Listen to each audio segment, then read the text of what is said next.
A field of cut stubble in the last of a warm August evening, the light stretching long and gold across the leaning stooks, chaff dust floating in the level sun, and a single loaded wain creaking home along the headland toward the barn. If these quiet nights help you sleep, you are welcome to subscribe, but only if you truly enjoy them. Now let the lights around you dim, wherever you are. Let your breathing slow and lengthen, each breath a little softer than the last. Let the day loosen its grip, one small weight at a time, and let your eyes close whenever they grow too heavy to hold open. In your mind, step out to the edge of the great open field, where there are no fences and the cut land runs on in long, low waves toward the darkening skyline. And tonight, we drift slowly through the last evening of the harvest. The sickles laid down, the sheaves stood in their stooks, the loaded wain creaking home, and the whole village easing, little by little, down toward sleep. You come to the edge of the field in the last hour of the light. The sun is low and level now, and the whole slope of cut ground has gone to gold, a long, warm, lidless gold that lies flat along the stubble and throws the shadow of every sheaf out sideways, thin and far. The air is still warm, warmer than it will be, holding the day's heat close to the earth. You stop here, where the track meets the stubble, and let the evening come down. Nothing here moves quickly. The light comes at you almost sideways, and everything it touches it lengthens. The sheaves, the few figures still bent in the far strip, your own shadow reaching back up the track. Where the reaping went through today, the air is not quite clear. A fine chaff dust hangs in it, gold where the light finds it, drifting so slowly that it seems to hang without falling at all, and it has a smell, this hanging dust, dry and sweet and a little sharp, the smell of cut grain and broken straw and warm earth, the smell a field gives up only at the end of a long dry day like this one. Under it, fainter, is the cooler smell of the ground itself, the damp coming up out of the earth now that the sun is going, settling into the stubble as the heat lifts away. The sounds are small and even, and come from everywhere at once. The steady draw of a sickle through straw, over and over, a little way off. The dull thump of a bound sheaf set down, and the whisper of a straw band twisted round it and tucked. Now and then the thin whisk of a stone run down a blade, and then the cutting again. And under all of it, voices, low and unhurried, counting something, calling something, too far off to make into words. Close to the ground, there is another sound, drier and steadier, the grasshoppers stitching away in the warm stubble as they have done all day. As the air cools, they will thin, patch by patch, the way a field falls asleep before the people do. But not yet. For now the warmth still holds low down among the cut stalks, and they keep on, a small dry seam of sound running all along the edge of the field, far over on the rise, where a strip was cleared and carried today, a loaded wain is being led home. You hear it before you fully see it, the long creak and complaint of a cart stacked higher than it is wide, the sheaves swaying and settling as the wheels find the ruts. 3 horses lean into it, one behind another, and a man walks at the wheel with a hand laid on the load. It goes slowly. Everything that matters here goes slowly. The birds have come for what the reaping left behind. Rooks and jackdaws are down on the fresh stubble, walking it over for the grain shaken loose in the cutting, a loose black scattering across the gold. Then, As if some word had gone round among them, they lift together and go streaming off low over the field toward their roost in the far trees, calling as they go, thinning into the darker air away to the east. All through these last warm evenings they mass over the stubble in restless turning flocks, feeding on the last of the flies, dropping to line the ridge of a distant thatched roof and lifting off it again, as though they were counting themselves before some long leaving still. Higher up, the swallows are gathering, weeks away. Along the darkening line of the hedge, smaller shapes begin to flicker and turn. The day's birds are going down, the nights are coming up. Every little while, someone in the field looks up, not at anything, just at the sky, reading the evening the way you would read a face known all your life.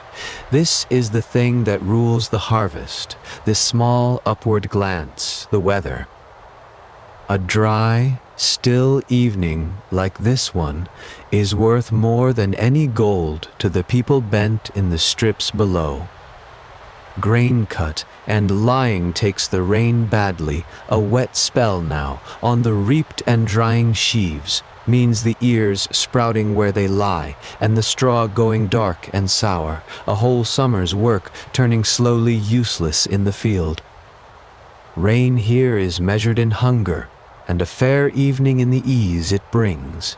So there is a kind of gratitude in the air tonight, unspoken, the quiet of people to whom the sky has been kind. No one says it aloud.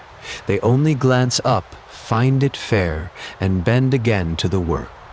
The heat is going out of the day now in earnest, and you can feel it go, the warm band close to the ground thinning. A first coolness sliding down out of the higher air to take its place. On the stubble, a faint damp is already gathering, the beginning of a dew that will silver every cut stalk before full dark and hang the spider, threads with water. And on that cooling air comes wood smoke, drifting thin and blue from the village you cannot quite see, from the low roofs down past the field, where the evening fires are being fed and covered for the night. It is the smell of people going indoors, of the day folding itself toward its own quiet end, carried out across the stubble to meet the dry smell of the cut grain. Two smells, the hearth and the field, laid one over the other in the cooling dark. And there is a moon tonight. As the sun lets itself down at one edge of the sky, the moon lifts at the other, round and full and low, the color of old brass, climbing slowly over the far dark heavens. It will do the same tomorrow, rising just as the sun sets, and again the evening after that, so that for these few nights running the field is never wholly dark. That is worth almost as much to them as the fair weather. It means the carrying need not stop the moment the sun is gone. It means a loaded wain can still find the ruts of the track by a light that is not the sun's, and the last sheaves of a long day can be got in safe and dry, under a sky that lends its cool lamp a while before the true dark comes. The people here give it no name. They only work on while it shines this far north, and at this turn of the summer, the light is slow to leave. The sun goes down, and still the west holds pale and gold and workable long after it, a low even glow with no hard edge to it anywhere, quietly generous, enough to bind one more sheaf by, and lean up one more stook, and then, if the back will bear it, one more after that. No one much wants to be the first to straighten and stop. A few figures hold the field yet, moving without hurry through the last of the standing light, their shapes gone soft and gray against the pale shining ground, gathering up the small unfinished things that every long day leaves lying at its edges. The evening does not push them on. It only lengthens and lets them finish. Here, the ground is cut and stubbled and stooked, the sheaves standing in their little leaning groups to dry in the moving air. But away over there, past a low grass balk, another strip still stands uncut, a paler gold still, the heavy head stirring faintly where the shorn land. From where you stand, you can see how the field is not all one single thing. Beside them lies bare and still. It is the way of the harvest that it never comes all together. One grain ripens before its neighbor, and the field is taken in its turn, strip by strip and furlong by furlong, over days. So on an evening like this, the gathered and the waiting stand side by side under the same slow light, what is safe and what is not yet, and the work, for all that has been done today, has somewhere still to go when the sun comes back. So this is the field at the end of the day, the gold gone long across the cut ground, the chaff dust hanging where the light can still hold it, the sheaves throwing out their thin, far shadows, the day's birds going down and the moon coming up, and the slow creak of the last one, feeling its way home along the ruts. Nothing is happening here that has not happened on 1,000 evenings before this one, and that is the whole of its deep peace. The year has turned its quiet corner. What stood tall and standing this morning is coming home tonight, sheaf by sheaf and cart by cart, and the field behind it empties slowly of everything but light. Stay a while here at its edge where the track meets the stubble. There is no hurry anywhere in it, and the evening for this one night is long and gold and in no mind to end. Step out past the last cottage of the village, and the land opens wide, not into the small hedged closes you might picture, but into one vast unfenced field that runs unbroken to the skyline. This is Champion Country, the great belt of open arable that runs down through Lincolnshire and the Midlands, and Irnham, the manor of Sir Geoffrey Luttrell, lies in the heart of it. There are no walls out here, no hedges to divide one neighbor's land from the next. Your eye travels without a break over strip after strip of standing and cut grain, out to where the ground meets the pale gold of the evening sky. Look closer at that great field, and it is not the smooth sheet it first seemed. It is stitched together out of smaller blocks, each block a bundle of long, narrow strips lying side by side. The blocks are called furlongs, and a furlong is just what the word says, a furrow long. The distance a team of oxen could draw the plow before pausing, something near 220 yards. Each strip within it is about a chain wide, a comfortable morning's plowing, and runs the full length of the furlong.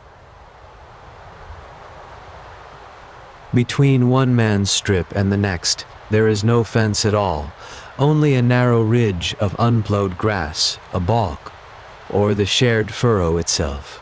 Those strips have shaped the very ground beneath them. Year after year, a man plows his own strip the same way, always turning the earth inward toward its middle, and over a lifetime, over generations, the soil piles into a long, low ridge down the center of each strip with a furrow sunk on either side. The whole field lies in these long, shallow waves, ridge and furrow, running down the slope. At this hour, with the sun low and level, every ridge throws a long shadow into its furrow, and the field looks less like flat land than like a slow sea caught mid-swell and quietly held. A family's land is not gathered in one tidy place.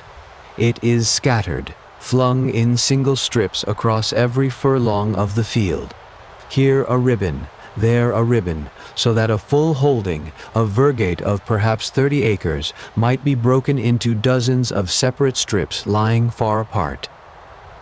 It seems a clumsy way to farm, and in some ways it is, but it shares out the good ground and the poor, the wet corners and the dry, so that no household holds all the best land, and no household all the worst.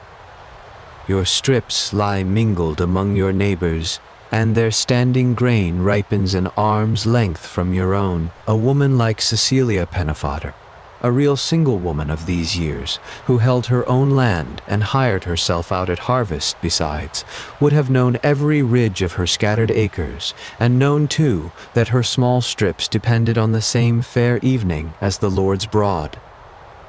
Because the strips lie mingled this way, the harvest is a thing the whole village does together, watched over by the same weather and the same eyes. Your ripening grain and your neighbor's ripen side by side. What falls on one strip tends to fall on all. Out here, under one open sky, no one harvests quite alone. The great field does not grow the same thing forever. The land turns, in courses, from one year to the next. One course is sown in autumn with the winter grains, the wheat and the rye, that go into the ground around Michaelmas and stand through the cold. Another is sown in spring with the lighter crops, barley and oats, peas and beans, and a third is left to rest, fallow, growing nothing but rough grass, while the village's beasts are turned onto it to graze. This turning is kept less by any written rule than by long habit, since no one's strip can be sown to spring grain, while all its neighbors grow winter wheat around it. It is the closest thing this world has to a plan for keeping land in heart, and the men who wrote about husbandry knew it well. Walter of Henley, whose small book of estate advice was copied and read from around the year 1280 onward, weighs manure and fallow, and that resting year is not idleness. The sheep and cattle grazing the fallow drop their dung as they go, and the dung feeds the tired soil back to strength for the grain to come, turning of the courses as carefully as any account. How many courses a village kept could differ, 2 in some places, 3 in others, and stranger patterns besides. The turning mattered, the exact count did not. The grains do not all ripen together, and this is why one field at 1 hour can wear 2 faces. Rye colors first, then the wheat comes ready through August, then the barley, and the oats last of all, on into September. So the field before you this evening can honestly hold both harvest and waiting. Here, a furlong of wheat already cut and stood in stooks, and there, a little way off, a furlong of barley still standing, still green gold, still some days from the blade. The reapers move from one ripe block to the next as each comes ready, and the field ripens the way a slow tide comes in, unevenly, patch by patch. There is a word worth pausing on. When the people here speak of the corn, they do not mean any single grain, and they mean nothing of the New World at all. The corn, for that is what they called all their grain together, is the whole of it. The wheat and the barley, the rye and the oats, standing or cut. A good year for the corn is a good year for bread of every kind. So when a man says the corn is standing well, he takes in the whole field with the one word, every strip and every furlong of it, the ripe and the ripening alike. The harvest has its own markers in the year, and the first of them has already passed. At the very start of the month, on the first day of August, came. The name is old, Loaf Mass, the Mass of the Loaf, and it falls when the first ripe grain can at last be reaped, ground, and baked. On that day, a loaf made from the very first of the new wheat was carried into the church and blessed, a small offering of first fruits, the new bread come just as the old year's store ran low. It marks the hinge of the whole season, the moment the fields begin to give again, and the blessed Lamma's loaf carried more than thanks, or so some believed.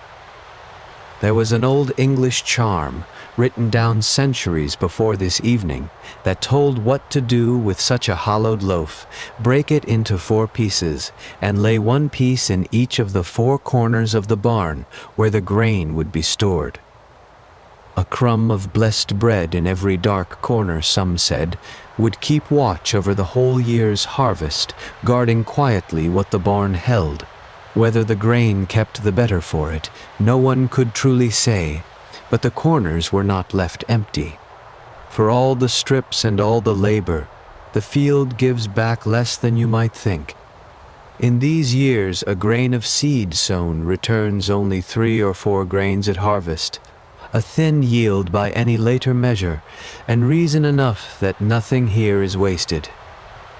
Out of every crop, the first portion set aside is not for bread nor for sale, but for next year's sowing, something near 2 bushels of wheat for every acre, counted off before anything else at all. A part of everything this field gives is already spoken for by the field itself, promised back to the ground it came from. Michaelmas, the 29th of September, is the great quarter day of the countryside, the day the rents fall due, the day the year's officers are chosen, and the day the reeve, the villager set to oversee the Lord's farming, must stand and render his account for every measure.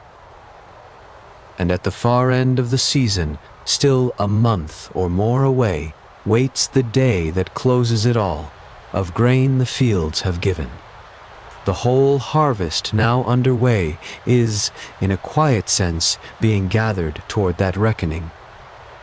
But Michaelmas is weeks off yet, and tonight there is only the cutting, and the carrying, and the long gold light, so this is the shape of the land you stand in.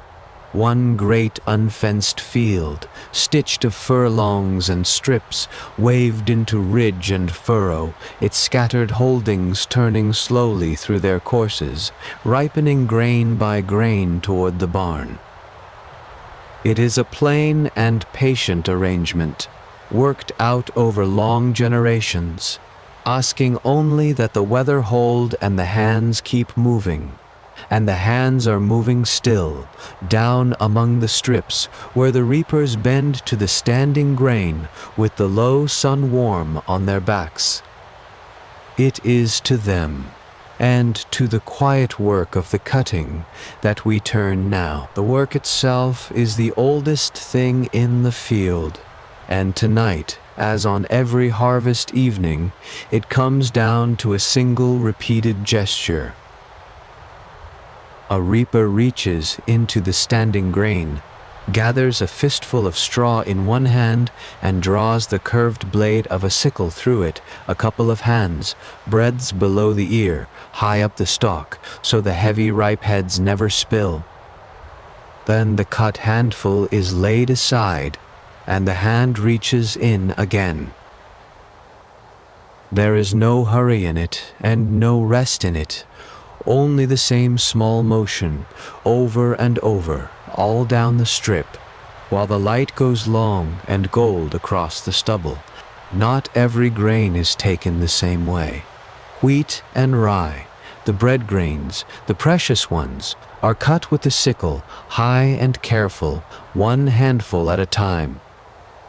Barley and oats, and the hay of the meadows, are mown low with the 2-handed scythe, a broader and faster tool that sweeps whole swaths to the ground.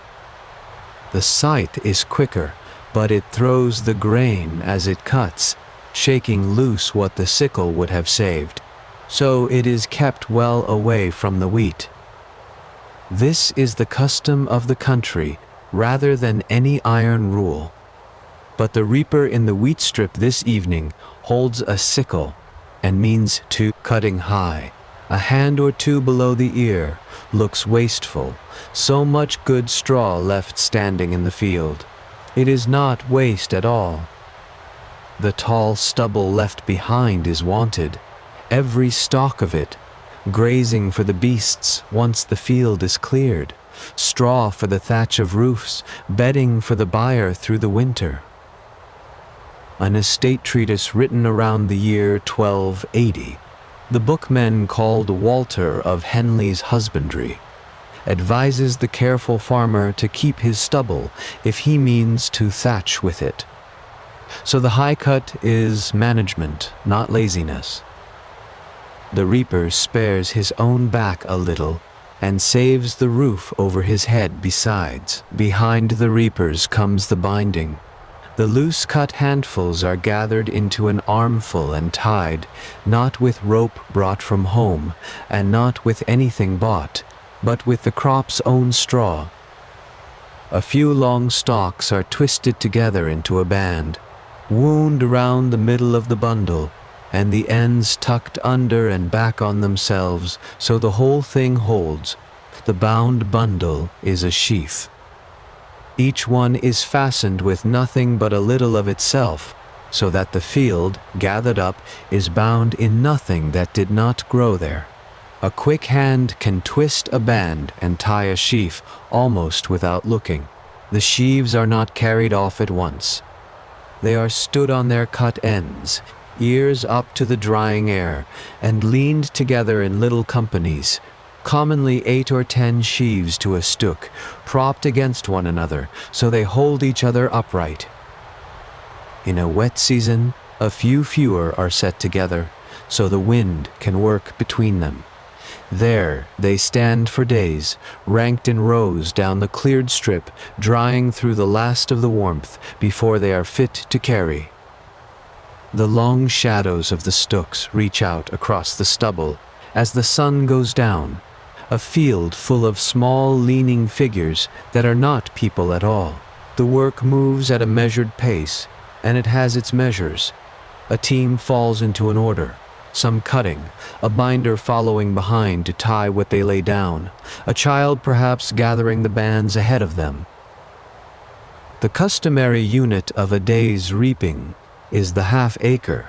A small team, cutting and binding together, brings in something like 2 acres between dawn and dusk of a long harvest day. No one races. The pace is the pace the body can hold from first light to last, day after day, for the 2 or 3 weeks the whole harvest takes, steady, unhurried, and not to be quickened without paying for it the next morning. There is a wage hidden in the work itself. By the custom of some manors, a reaper hired for the harvest might keep, out of every 20 sheaves he cut and bound, the 20th for himself, 1 sheaf in 20, set aside as he went and carried home at dusk. It is a strange and lovely form of payment, not coin, but grain still in the ear, wages you could thresh and grind and bake into your own bread. A hard day in the Lord's wheat, counted out in the same wheat 20 sheaves at a time, the 19th to the barn and the 20th over your own shoulder. The scythe men in the barley have a rhythm of their own, and it is a sound as much as a motion. Every little while the mowing stops, and the blade is sharpened where it stands. Some draw a whetstone down the edge heel to toe with a wet whisking stroke. Others carry a strickle, a 4-sided wooden bat smeared with grease and fine sand, and the sandhorn slung at the hip to hold the sand and dress the edge with that. The whisk of stone or strickle on iron carries across the field between the bird song, as steady through the evening as the cutting itself. And the blades are peened thin and keen again at the end of the day. None of this is gentle on the one who does it. Reaping with a sickle is done bent almost double, the whole day long, one hand buried in the straw only inches from the moving blade, the other swinging the iron. The back does not straighten for hour upon hour. There are shallow straw cuts along the forearms, and the palms blister and then harden, and the chaff and the thistle down work into the sweat and itch. By the long shadows of evening, the ache sits deep across the shoulders and the small of the back, the price of the day, paid in the body and paid again tomorrow. In the margins of the psalter, this same Lord had made for himself. Down among the reapers cutting the standing grain, one figure stands apart from the rest, a woman who has straightened up out of the stooping work, one hand pressed to the small of her back, easing it for a... That aching back was seen and painted 700 years ago. Moment before she bends to the sickle again. Whoever painted her had watched the harvest closely enough to know that gesture, the pause, the hand at the spine, the ache that every reaper in the field would have felt in exactly that place. It is a small, true human thing, kept for us in gold and ink. There is something else remarkable in that painted field, and it is easy to miss because it looks so ordinary. The reapers swinging the sickle are women, women cutting the grain side by side with the men, doing the very same work. That should not be surprising, and yet it very nearly is. Scholars who have gone looking through the surviving pictures of medieval reaping, of which there are perhaps 100, find almost no other image that shows women wielding the blade in the harvest. This one Lord's book kept what almost every other picture left out, and so it is treasured. The pattern behind the picture is real enough. Across these fields, the work of the sickle drew in women heavily, bending, cutting, gathering, binding, while the heavy sweep of the side stayed mostly men's work, a tendency, not a law written anywhere. A woman like Cecilia Pennefather, a land-holding single woman of these years who hired herself out at the harvest, would have known the sickle's weight in her hand and the ache in her back as well as any man in the strip.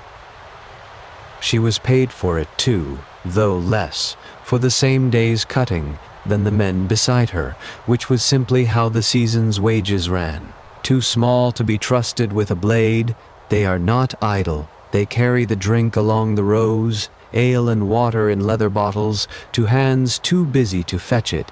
They gather the twisted straw bands ready for the binders. They run at the rooks and jackdaws that drop into the cut. And at the edges of the strip are the children, ground after the spilt grain, waving and calling them up again. Everyone the village has is in this field this evening, each to the work their years allow, from the grandmother easing her back to the small child chasing birds along the headland. So the work goes on, all down the long strips, in the same few gestures endlessly repeated. Reach and gather and draw the blade, lay the handful down, reach again, twist a band, bind a sheaf, stand it with its fellows to dry. The whetstone whisks, the birds settle and lift, the shadows of the stooks grow longer across the stubble. There is no moment in it that is different from any other moment, and that is the whole nature of it. A day made entirely of one quiet motion, done until the light will not allow another stroke. And the field, cut row by row, gives itself up to the gathering as slowly and as calmly as the evening gives up its gold. The grain you have watched fall all evening is not, for the most part, the village's own. The greater share of what is being carried now belongs to the Lord, his demesne, the land he keeps in his own hand, and it is brought in by work. The tenants owe him. They call it the boon, the bedrip, which means the reaping at bidding, days when a customary tenant must come to the Lord's field, over and above his ordinary week's labor. The word for it in the old rolls is precaria, a thing asked as of right. On a great boon day, almost the whole village turns out, and the work runs from prime until vespers, from the first light of the sky to the last, dawn to dusk, the long way round. How many such days a man owed was no single rule. It turned on the custom of his own manor, settled long before anyone living could remember, and different from one lordship to the next. On the manors around Drayton, a tenant might owe 2 boon-days, at Paddington and its neighbours 3, at Greenford as many as 6. There was no common number written across the whole land, only what this field, this lord, this village had always done. And what had always been done carried the force of law, remembered aloud from one harvest to the next, older than any writing that set it down. Here is the strange shape of the bargain. The boon work is owed, unpaid, and compulsory. A tenant cannot refuse it. And yet, by the very same custom that compels him, the lord is bound to feed him, to set food in the field on the days he is called. The coercion and the hospitality arrive together in the same afternoon, out of the same ancient agreement, to bring in scores of reapers and give them their meat for the length of the harvest was a real and heavy charge, written plainly into the manor's accounts each year. The lord owes the supper as surely as the tenant owes the day. Not every boon fed a man the same. The rolls tell of a difference. The reapers all knew, the wet boon and the dry. At a wet boon the lord's ale came out to the field, carried down in the barrel and poured for the workers. At a dry boon they labored the same hours for bread and cheese and a drink of water, and nothing more. At Isleworth, one of the boon-days is set down as the meal taken without ale. At Greenford, of 6 boons, 4 were dry. Every reaper could count, and every reaper hoped the day he was called was a wet one. The food itself, in these years around the turn of the 14th century, was plainer than the later stories would have it. This was a board heavy with bread and cheese, not with meat. There was much bread, of barley, of rye, of maslin, the mixed grain of the poorer loaves, and hunks of cheese, and pottage of peas and beans thickened slowly in the pot, and ale in a measured quantity. Meat there might be, but only a little, and fish at some tables in its place. The groaning table of roasted flesh belonged to a later age. A harvest reaper of this year ate well by his own measure, but he ate mostly bread. The customals set the portions down almost to the mouthful. At Harmondsworth, at midday, every 13 reapers were given 3 loaves baked from a single bushel of grain. The great boon supper. There was broth of peas or beans, bread, cheese, and ale, and, the roll adds, a dish of meat or fish to the value of 3, halfpence for every 2 men. 2 reapers, then, shared between them a portion of flesh worth 3 halfpennies, and counted it a good day. It is a small sum and a small dish, but written into the custom of the manor as firmly as the rent itself. The largest of these feedings were feasts by any measure. On one manor at Elton, in the year 1298, a single harvest boon fed 329 workers. The reckoning survives. 8 rings of wheat, some 32 bushels, baked into bread, a bull, a cow, a calf, 18 doves from the dovecote, 7 cheeses. It was the largest gathering the village would see all year, and the fullest any of them would eat. For all the hardness of the work, the harvest table was the best table of the laboring year. Better than any other meal these people would sit to between one August and the next, alongside the owed work. the Lord also hired. Harvest was the one season when a field needed more hands than any manor held in bond, and so it paid for them, the wage peak of the whole year. A laborer might earn a penny or two in a day, and often his food along with it, which was half the worth of the wage. A woman doing the same day's reaping was paid less than a man, a gap the accounts record without comment as a plain fact of the field. And there was payment that was no coin at all. The reaper who kept, by custom, the 20th sheaf carried his wages home in grain he could bake. Over all this stood a man who was not the Lord, nor any officer sent from outside, but one of the villagers themselves. The reeve was a villain, chosen from among the tenants, often against his own wish, for it was a heavy office to hold. It fell to him to rouse the workforce in the grey before dawn, to set them to their strips, to direct the whole slow business of the harvest, and to guard the filling grange, counting every sheaf that went in against a notched stick of tally. He was a peasant among peasants, and yet the field answered to him. At Michaelmas, the 29th of September, the quarter day that closed the farming year, the reeve stood before the Lord's clerk and rendered his account, quarter of grain by quarter of grain, personally answerable in money for all the demesne had given, and all that had. And he, in his turn, answered for the field, gone from it. If the tally fell short, the shortfall was his to make good.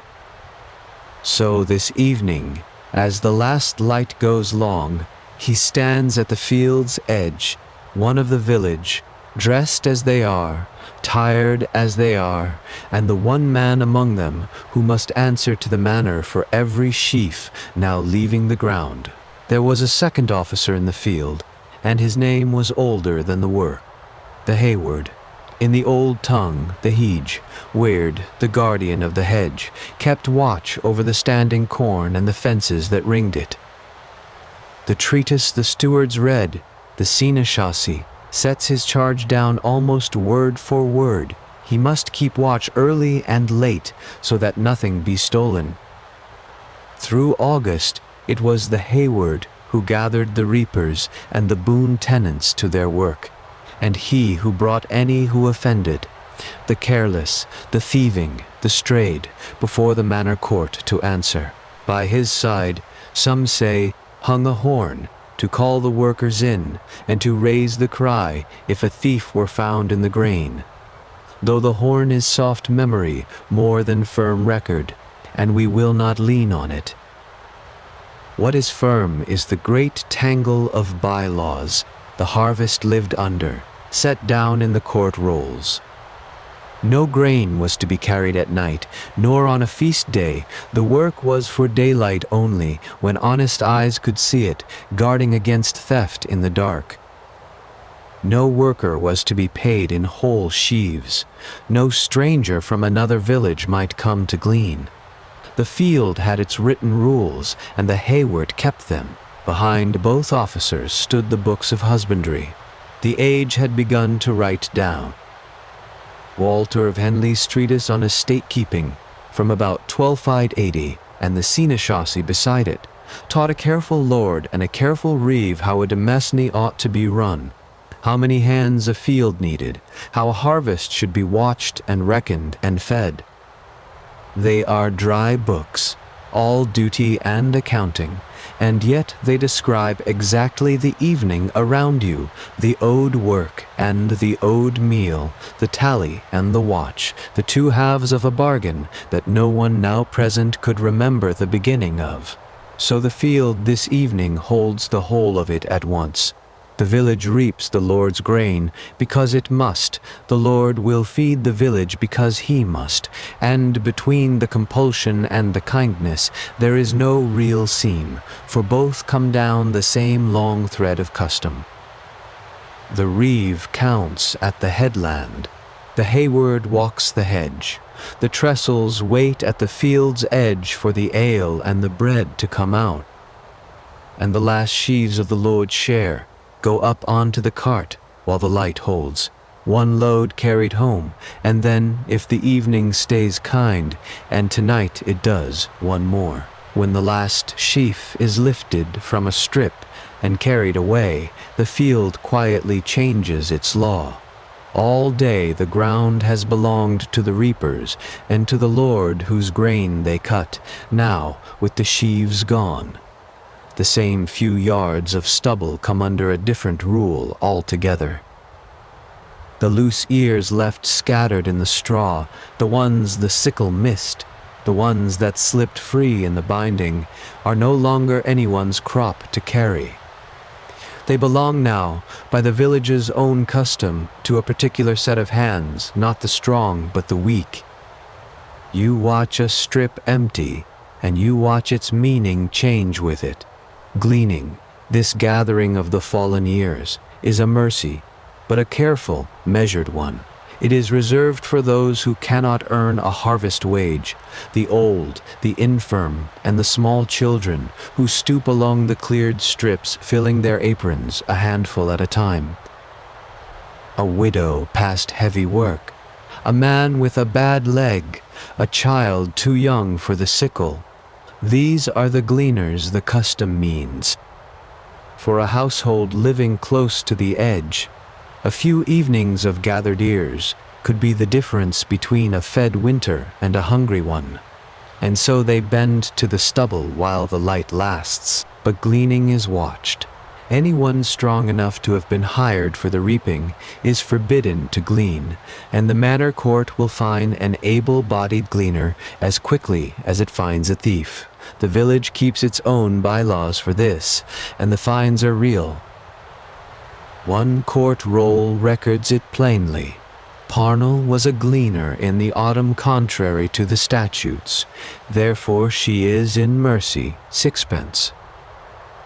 The statutes here are no king's law, but the village's own. Its neighbors deciding among themselves who may stoop in the stubble and who may not.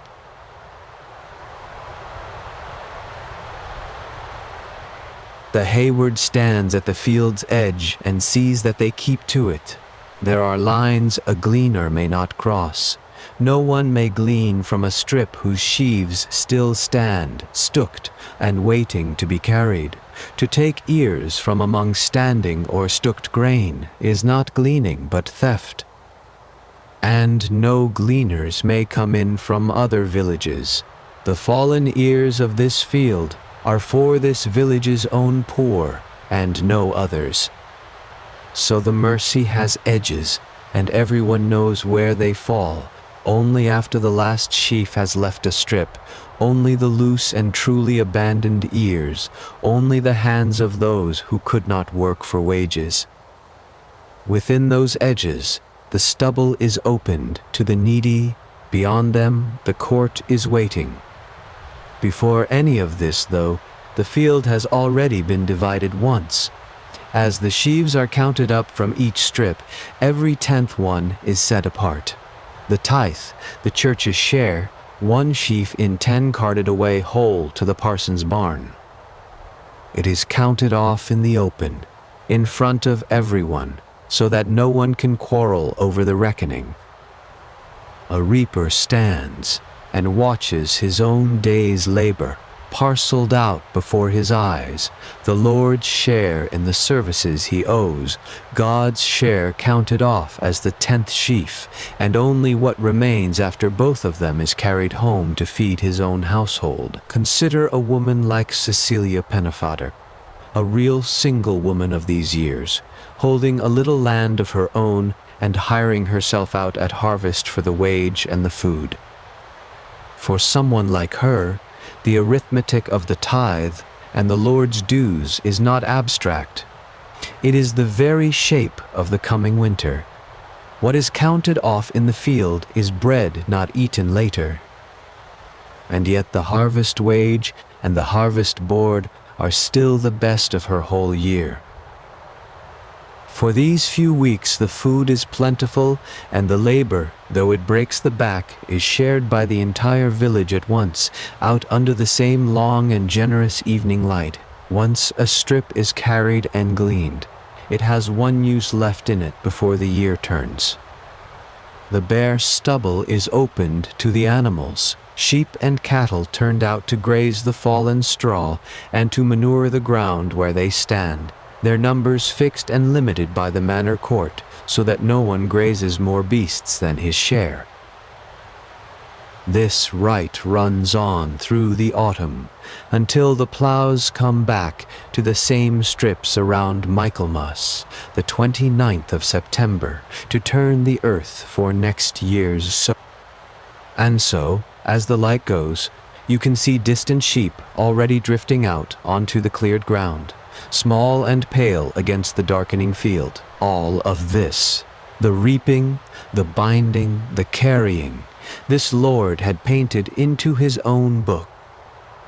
In the lower margins of the Luttrell Psalter, made for Sir Geoffrey Luttrell of Irnham, somewhere between about 1325 and 1340, the farming year of his own land runs along beneath the holy words. On one page, peasants cut the standing grain with sickles. 2 women reap while a third straightens and eases her aching back. A man binds the cut stalks into sheaves. It is the very work being done in this field tonight, set down in gold and color at the foot of a psalm. Not quite the field as it truly was, for the clothes are too clean and the figures too composed, but the harvest as its Lord wished his own land remembered. Turn a leaf, and the book shows what comes next. A cart heaped high with sheaves, drawn by 3 horses in a line, and driven uphill, 2 men straining to bring it home, one heaving at the wheel, the other steadying the swaying load from behind with a pitchfork.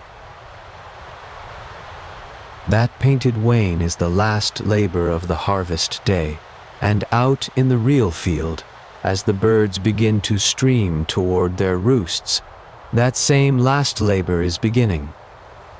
The stooks have stood their days and dried, now they must be carried, before the dew and the dark come down, into the shelter of the barn. The carrying begins with the fork. A man stands beside a stook and lifts the sheaves one by one on the tines of a long wooden pitchfork, swinging each up to another, who stacks them on the bed of the wain. It is steady, rhythmic work. Reach, lift, swing, and the load on the cart grows higher. Sheaf laid on sheaf, ears turned inward. The evening air has cooled now, and a small wind has come up across the open field, moving the loose straw and carrying the dry grass smell of the stubble. The grasshoppers that stitched the whole long afternoon have mostly fallen quiet. When the wain is loaded, it is a top-heavy thing piled far above its sides, and it must be brought home. 3 horses are hitched in file, one before another, to draw it up the slope toward the barn, just as the Lord's own book shows it. The load leans and sways with every rut in the track. A wheel drops into a furrow, and the whole cart tilts, and a man throws his weight against the wheel to help it through. Nothing about it is quick. A loaded harvest wain moves at the pace of tired horses on soft ground, and no one hurries it, because a spilled load is an evening's work strewn across the field. Behind the cart, another man walks with his pitchfork raised, pressing it against the load to hold the sheaves from sliding, catching the sway before it can become a fall. The wain creaks under its own weight, the long, complaining creak of dry timber and slow-turning wheels that is, at this hour, the truest sound of the whole harvest. Ahead the village waits, a low huddle of thatched roofs, thin smoke rising as the evening fires are banked, and the square, dark shape of the great barn standing against a sky that has gone from gold to a deep and dusty rose. The barn they are making for is the largest building most of these people will ever enter. The grain house, the berry airn in the old tongue, the barley house, built to hold a whole year's gathered harvest under one long thatched roof. Its tall doors stand open at both ends, and the loaded wain will be led straight in through them, out of the weather, to be unloaded in the last of the light. The sheaves will go up unfreshed into the dark side bays, ears turned inward, stacked high toward the rafters, and there they will wait. Nothing is beaten out tonight. That is winter's slow work, weeks of it, saved for the short, cold days still to come. For now, there is only the carrying, one loaded wain, and then another, creaking home across the stubble while the light lasts, and a little after, for the moon this week rises just as the sun goes down and keeps the field from ever going wholly dark. One by one, the wains come in, and the great barn slowly fills, and the year's bread is gathered under its roof out of the reach of the weather. The rooks have gone to their roosts. The sheep are loose upon the stubble, and the field, emptied of its harvest, lies open and quiet under the first faint silver of the risen moon. The last loaded wain of the day is a long way off now, creaking toward the barn, and you are left at the headland where the cut grain meets the grass balk. In the long gold light, a harvest evening leaves behind. The sun sits low, and the shadows of the stooks run far across the stubble. There is one honest thing left to tell you about this evening. This harvest was painted once into a book. The lord of this very manor had the year of his own land set down along the margins of his own book of prayers, and what he painted there has come down to us entire. Somewhere in those pictures, if you knew how to look, is an evening much like this one. The Lord was Sir Geoffrey Luttrell, born in 1276 and to die in 1345, and these fields were his. Somewhere in the years around 1325 to 1340, he had a great book made, a psalter, the 150 psalms copied out by hand and bound in worked leather, its pages of fine scraped skin, its opening letters touched with gold and blue. A book like that costs the price of a good farm, the sort of thing a man of his rank owned once in a lifetime. And down the wide edges of its pages, in the space a plainer book would leave bare, he had the whole working year of his own land painted, picture after small picture. Turn the pages, and the country moves along the foot of them, no figure bigger than your thumb. There is the ploughing, early in the year, a heavy-wheeled plough, and 2 pairs of oxen, leaning into the furrow, one man on the handles and another ahead with the goad, a little wooden mallet tucked in the plough frame, for knocking the clogged earth loose. There is the harrowing after it, a horse dragging the harrow over the sown ground, while a boy behind flings stones at the rooks come down for the seed. Season by season the margins carry you forward through his fields, past the sheep and the shearing, until, near the heart of the book, you come at last to the harvest, to an evening much like this one. Lo, along one of those pages, the reapers are cutting. They take the standing grain with sickles, a fistful of straw in one hand and the curved blade drawn through below the ears, the way you have watched it done all evening. 2 of the reapers are women, working the blade among the men. A third has straightened out of the stoop and stands with a hand pressed to the small of her back, easing the ache of a day bent double over the cutting, the plainest, truest gesture in the whole book. set down by someone who had surely seen it 100 times. And behind them a man gathers the loose handfuls and binds them, twisting a few stalks into a band to tie each sheaf with nothing but itself. Those women swinging the sickle beside the men are worth pausing over.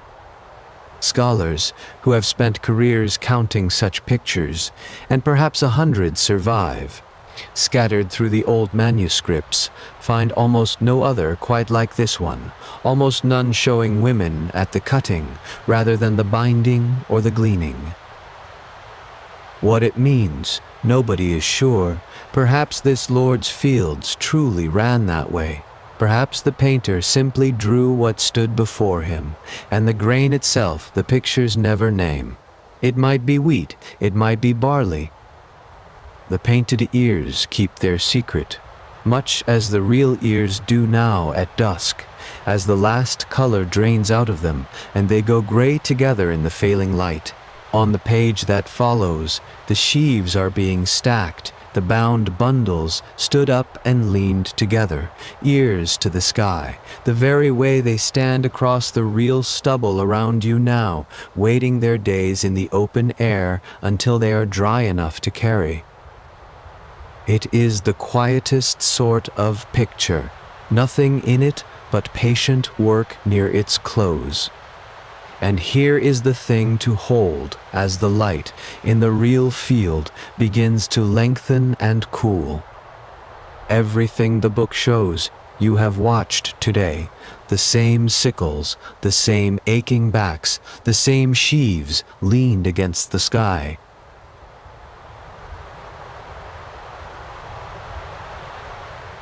It is no story about somewhere else. It is a mirror laid quietly against this very evening, and it has not changed at all since the day it was made. But the picture people remember above the rest is the last of them, the harvest wain heaped high and going home, a tall cart piled with sheaves well above the height of a man, drawn by 3 horses harnessed one behind another, straining up a slope.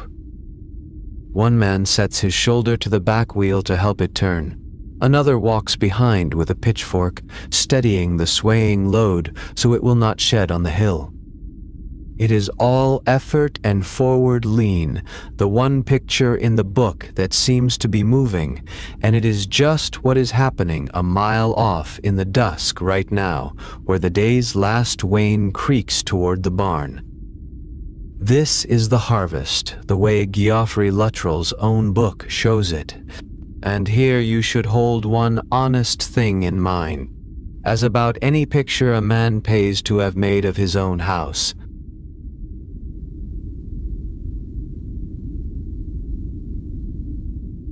House. The people who have studied this book longest will tell you it shows the harvest not quite as it was, but as its Lord wished it remembered. The reapers' clothes are a little too clean, their postures a little too composed. No one in it is truly filthy or truly spent, though a real day in the grain left you both. This is his land seen from the manor, tidied and set in gentle order, the harvest as he wanted it kept. A real evening out here was dustier and wearier than any painted one, and yet a picture of how a man wished his fields remembered tells you softly what he thought a good harvest was, and that is worth having too. Think, too, of the hands that did the painting. One scribe copied out all the Psalms, letter after patient letter, over the better part of a year and more. At least 5 different painters worked the margins, 5 pairs of hands, not one of which signed a name anywhere in the book. The finest among them, who gave the reapers and the straining horses their life, is known now only by a borrowed title scholars fixed on him long after, one of the 5, and the best of them. He painted the aching backs and the small, true gestures of a harvest, then set down his brush and went out of history altogether, leaving only the work. The reapers in the margin have no names. Neither, it turns out, does the man who painted them. You might wonder about those women with the sickles, who they were, whether any of them ever drew breath.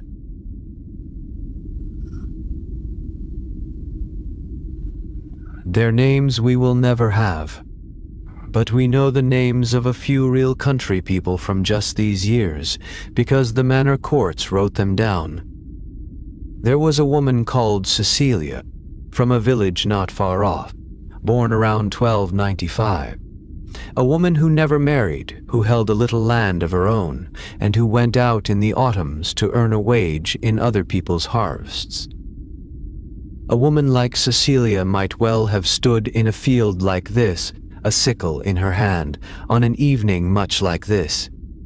She was real, and hers was the very world these pictures were made from, the ordinary harvest world, going quietly about its work, one sheaf at a time, out in the real field. While the book has held your eye, the light has finally gone. The sun is down behind the western strips, leaving only a long pale band of gold along the skyline, and the color has run out of the standing grain and the stubble alike into grays and deepening blues. And low in the east, round and full, a moon has climbed up almost exactly as the sun went down, as it will again tomorrow near the same hour, and the night after, a run of early moonrises that comes every year just when the fields most need a light to carry by. For these few nights, the field will never be wholly dark, and now the field begins to empty. The reapers straighten for the last time, gather their sickles, and turn for home, small dark figures strung out along the bulks, walking back toward the village, where the wood smoke is already rising and thinning against the last of the light. The rooks and jackdaws that worked the fresh stubble all evening for spilt grain lift in a loose dark stream and go over to their roost. The stooks are left standing where they are, leaned together in the gathering dark, watched over by nothing but the moon. Nobody carries a light. Out here, tonight, the moon is light enough, one by one. The voices trail off toward the village, until the field is quiet in a way it has not been all the long day. No sickles drawing through straw, no sheaves thumping down, no counting aloud, only the dry stitching of the last grasshoppers in the stubble, thinning patch by patch as the air cools, like the field falling asleep a little before the people do. Overhead, the first stars come out, faint and then less faint, pricking through above the dark line of the manor and the church tower.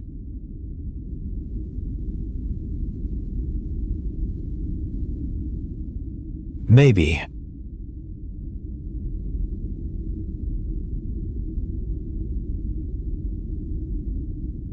What is left is the stubble, the leaning stooks, the risen moon, and the slow, cool settling of the year toward its dark half. You are alone at the headland now, in the blue dark, the whole reaped country spread out around you under the risen moon. Far below, the last Wain has reached the barn. Up at the manor, the great book has been closed and carried to its chest for the night, its painted harvest shut quietly inside. But the real harvest is still all about you in the cooling air.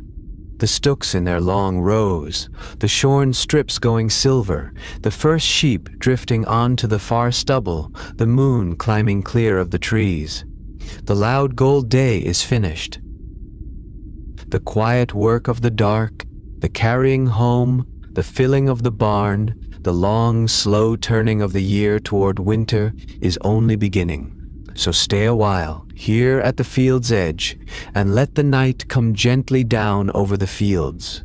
By now the last load has gone in, and the field is left to itself. The people have carried their sheaves home and gone down to their supper, and out here, where all day the sickles worked, there is no one. The light that is left is not the sun's. The sun went down some while ago behind you, slow and long as it always is at harvest this far north, and left the west pale for an hour after. Now even that is going, and in its place, low over the far hedges, a full moon has come up, and the whole open field lies under it, silver and gray and still. The stubble that was gold an hour ago is pale now, the color of ash, and the shadows of the standing stooks reach long across it. Nothing moves that you can see. The tools are gone, the voices are gone, the day's warmth is going. What is left is only the ground and the light on it. You stand at the field's edge in the cool of the evening and let your eyes go out across the pale ground, and the land, emptied of its people, begins to show you its own quiet shape, the shape it wears every night when no one is here to see it. There is a full moon this week, and it has done a curious, useful thing. It came up in the east just as the sun went down in the west, the two of them for a moment balanced on the rim of the world, so that the light never wholly failed, one lamp set down as the other was raised. And it will do the same tomorrow, rising near the hour the sun sets, and the night after that, and the one after. For these few evenings the moon keeps company with the dusk, and the fields are never quite dark. This is why the wagons could go on so late, why the last load came home by a light that was neither day nor true night. No one out here gives the moon a name for it, or thinks it anything but the moon. It is only that, for this little while, at just this turn of the year, the dark comes gently and comes late, and the field keeps a low silver light long after the sun has gone. Look how the moonlight lies along the ground. It comes in low, almost level, over the tops of the hedges, and where it falls, it does not fall flat, for the field is not flat. The whole great field lies in long, low waves, ridge and furrow, running away from you toward the skyline, a swell of raised ground and sunken between, like a sea caught still. In the level light, every ridge holds a pale crest, and every furrow a bar of shadow, so the field is striped all over, silver and dark, out to the edge of seeing. By day, under a high sun, you would hardly notice it.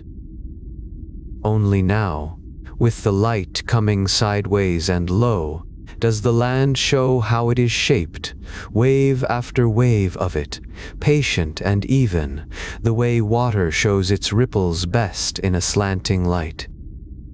You could stand a long time and only watch the ridges run, pale-backed, into the dark, and count them, and lose the count and begin again. And the counting would carry you nowhere, and that is the ease of it, wave after wave, all the same, all the way to the far hedge, and no end to reach, and no reason to hurry there.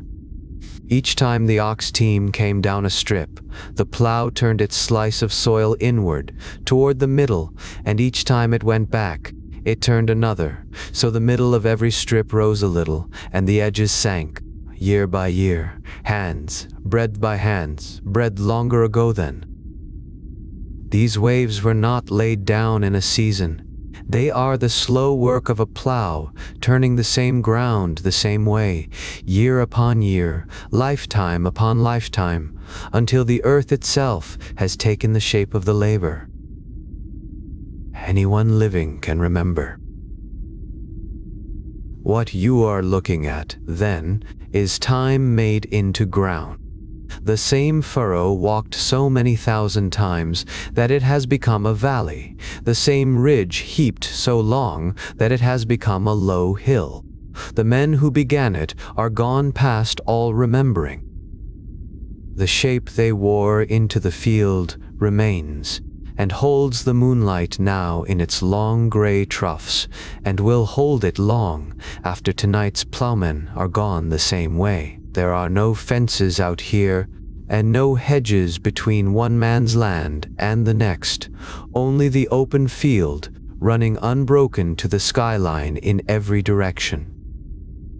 What divides one holding from another is nothing you could lean on, a narrow strip of unplowed grass, a balk left green between the tilled lands, or only a furrow a little deeper than the rest, or a stone half sunk in the ground that everyone has always known. In the moonlight, these divisions all but vanish, and the field becomes one great pale sheet of stubble from hedge to distant hedge, as though it belonged to no one and to everyone at once. By day, the men know every line of it, whose strip is whose, where one family's ends and another begins, though not a post marks it. But now at night, with no one to keep the reckoning, the divisions rest, and the field lies open and whole under the moon, one wide silver country with no wall in it anywhere. The lines are still there under the pale light, only sleeping, as the men who know them are sleeping. And in the morning both will wake, and the field will be shared out again into its careful ribbons. And everyone will know his own, and a man's land is not in one place. It is an old fairness, older than anyone can say. If the land must be shared, then let each take a little of the best and a little of the worst, a strip of the well-drained rise and a strip of the wet hollow, so that no one has all the luck of the soil and no one all the sorrow. It is scattered, flung in thin ribbons all across the great field, a strip here in this furlong, a strip there in the next, and another away over the rise, so that no one holds his land in a single block, but has it dealt out to him in pieces, near and far, good ground and poor. Of it. So your sheaves stood, this evening, next to your neighbor's, and his next to another's, all down the furlong, each man's few ribbons woven in among the rest. The field is a cloth that the whole village wove together, thread crossing thread, and in the dark you cannot tell one man's weaving from another's at all. Here and there across the pale ground, the stooks are still standing where the day's cutting was not yet carried in. They stand in their little clusters, 8 or 10 sheaves leaned together, heads up, feet apart, each one bound about with a twist of its own straw, and in the moonlight they have a look of small gray figures gathered in the field, patient and still waiting. They are left out on purpose, to dry. The wind and the air must move through them for days before the grain is fit to go under a roof, and so they keep their night watch out in the open, taking the dew, giving it back to the morning sun, drying by slow degrees. Tomorrow, or the day after, the wagon will come for them. Tonight, they only stand, rows of them fading off into the silver dark, throwing their long, thin shadows all one way across the stubble, as quiet as the field they stand in, keeping the shape of the day's work through the whole of the night. A little wind moves among them now and then, and they lean all together, and settle again, and the moon goes over them, and the dew comes down on them, and they wait, and that is all they do. Not all the field is cut. Away over there, past the cleared strips, a furlong still stands uncut, its heads dark against the pale ground, barley or oats, later to ripen than the wheat, biding its own time to be taken, for the field never does only one thing. It turns, always, by an old order that no one out here invented and no one questions. The land is worked in courses, and each part of it takes its turn at each kind of labor, year following year, in a slow, sure round. What is stubble this year was standing grain last. What stands green now will be bare ground soon, and the round comes back and never stops coming back. You are looking, in the moonlight, at one moment of a wheel that is always turning, so slowly you would never catch it moving. But it moves, and the field you see tonight is only one turn of it, held still for you by the dark. One part of the land is given each year to the winter corn, for that is what they call all their grain out here. The wheat and the rye together, the bread grains and the wheat and rye are sown in the failing of the year, around the feast of Michaelmas, when the harvest is all in, pressed into the cold ground to root a little before the frosts, and to lie waiting under the winter for the spring.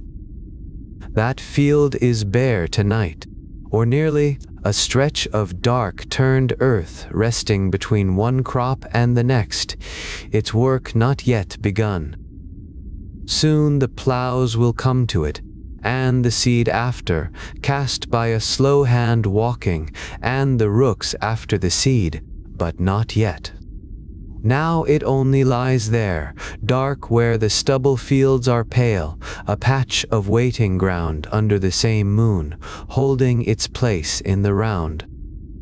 This is the corner of the wheel that faces toward winter, and the bread of next year's early loaves is not yet even in it.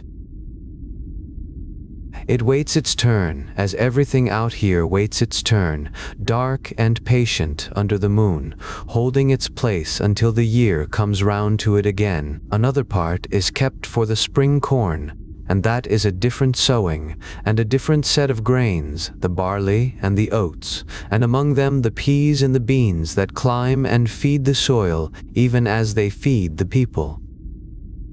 These go into the ground, not in autumn, but in the lengthening days after the year has turned, when the worst of the cold is behind, and the earth begins to warm.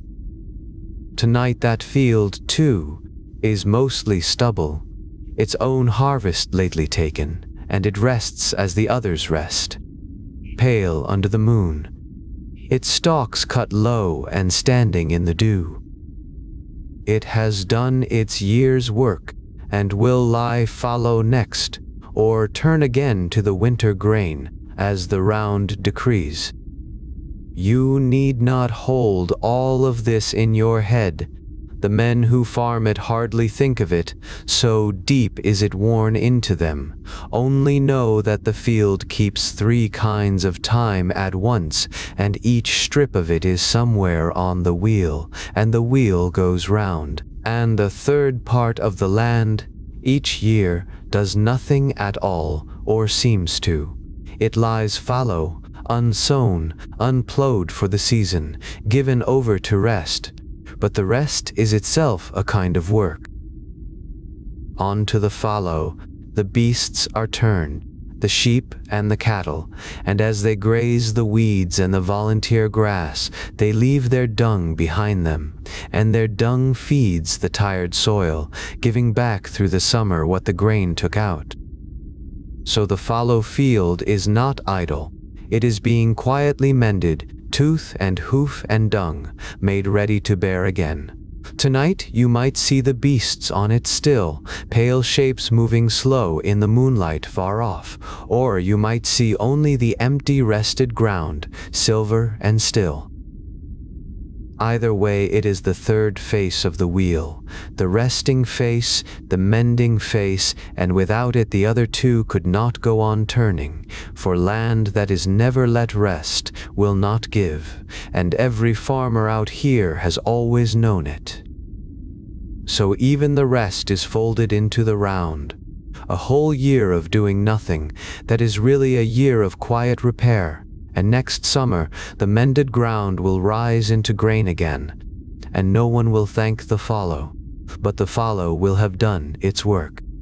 One part under the winter grain, one under the spring, one at rest, and next year each moves on by one.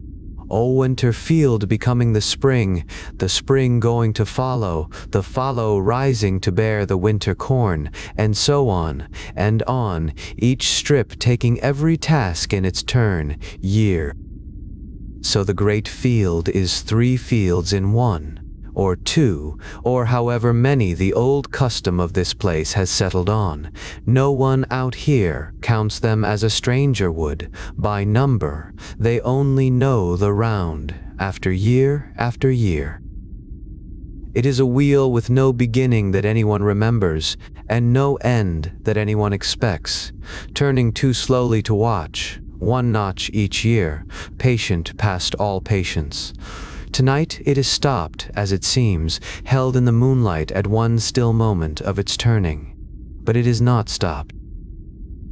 It is only slow, and under the pale light the whole field waits, each part of it exactly where the wheel has brought it, for the small push of another year to move it on. There is a moment, each year, when a field changes its law, and it has just passed. All the while the corn stood, and the sheaves lay out. The field was closed. The standing grain and the stooked sheaves were each man's own, guarded, and no beast and no stranger might come among them. But once a strip is cleared, once the last sheaf is carried off it, the law turns over, the bare field opens, and becomes common ground. Now the stubble belongs to no one and to all. The beasts of the village may be turned onto it by right, to graze the fallen straw and the green that comes up between. What was private this morning is common. Somewhere along the hedge, a gap stands open that was kept shut a week ago, and through it, by an old rite written in no book, but kept in every head, the flocks have come out onto the cleared land to take what the harvest left. It is the same field it was this morning, and a wholly different field, and only the carrying of the last sheaf turned the one into the other, quietly, without anyone marking the hour it changed. And there they are, out on the pale stubble, the sheep drifting. You can just make them out, a scattered handful of paler shapes low against the gray ground, moving so slowly that only by looking away and looking back do you see they have moved at all.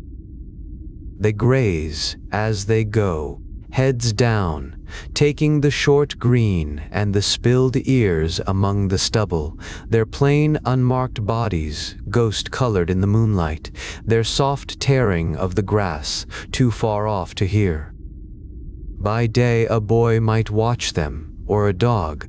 Now they seem to keep themselves, a slow pale tide of them moving over the silver field under the moon, feeding in the dark, untroubled, the quietest of all the field's night creatures, drifting where the stubble leads them and asking. No one drives them. They wander the open field as the right allows, from cleared strip to cleared strip, wherever the fence, less land, lets them go. Nothing of the right to turn beasts onto the stubble is a measured thing, like everything else out here.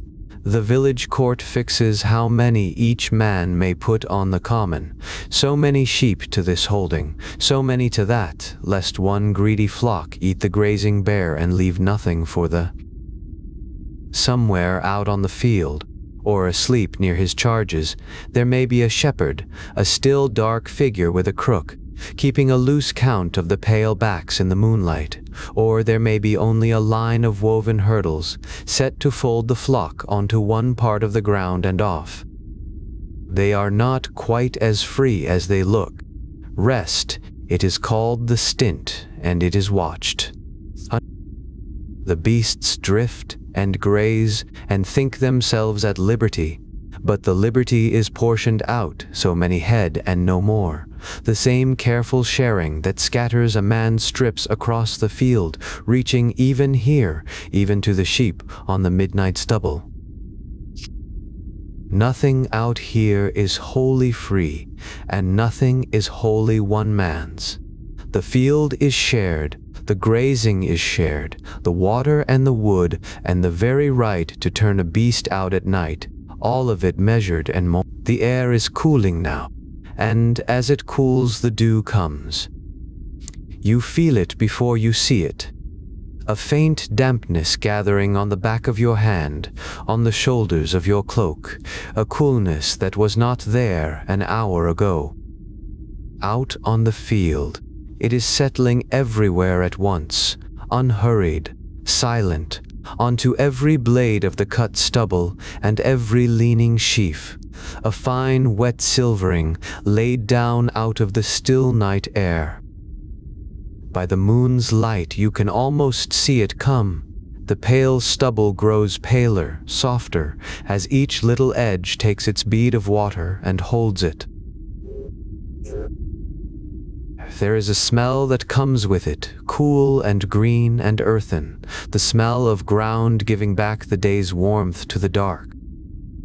The dew asks nothing and disturbs nothing. It only settles, everywhere, evenly, the field drinking the night as the night drinks the field, and by morning every stalk will be beaded and gray with it, and no one will have seen it fall. All through the stubble, strung between the cut stalks, are the small webs of the field spiders, spun in the day and unseen, until now, when the dew hangs a bead of water on every thread, and the moon lights each bead, and the whole invisible work of them comes out of the dark at. Look down, and there is one, close by your foot, a little wheel of silver, strung on the stubble, every spoke and every ring of it beaded and gleaming, trembling only slightly when the air stirs, a thing of great labor and great fineness that no one made for you to see, and that, where the dew has settled, it finds the cobwebs and shows them, once, will be gone by. In an hour, the moon will move, and the light will shift, and each little web will hold it differently. By dawn, the sun will dry them, and they will vanish back into the invisible. And tomorrow night, if the dew comes again, they will be hung and lit again, as though for the first. There are hundreds of them out there, thousands, each one hung with its dew and lit by its share of the moon, a field full of small silver wheels among the stubble, and above them and around them, the one great wheel of the turning year, and no one awake to count either time. Down in the low ground, where the manor keeps its fish ponds, the mist is rising.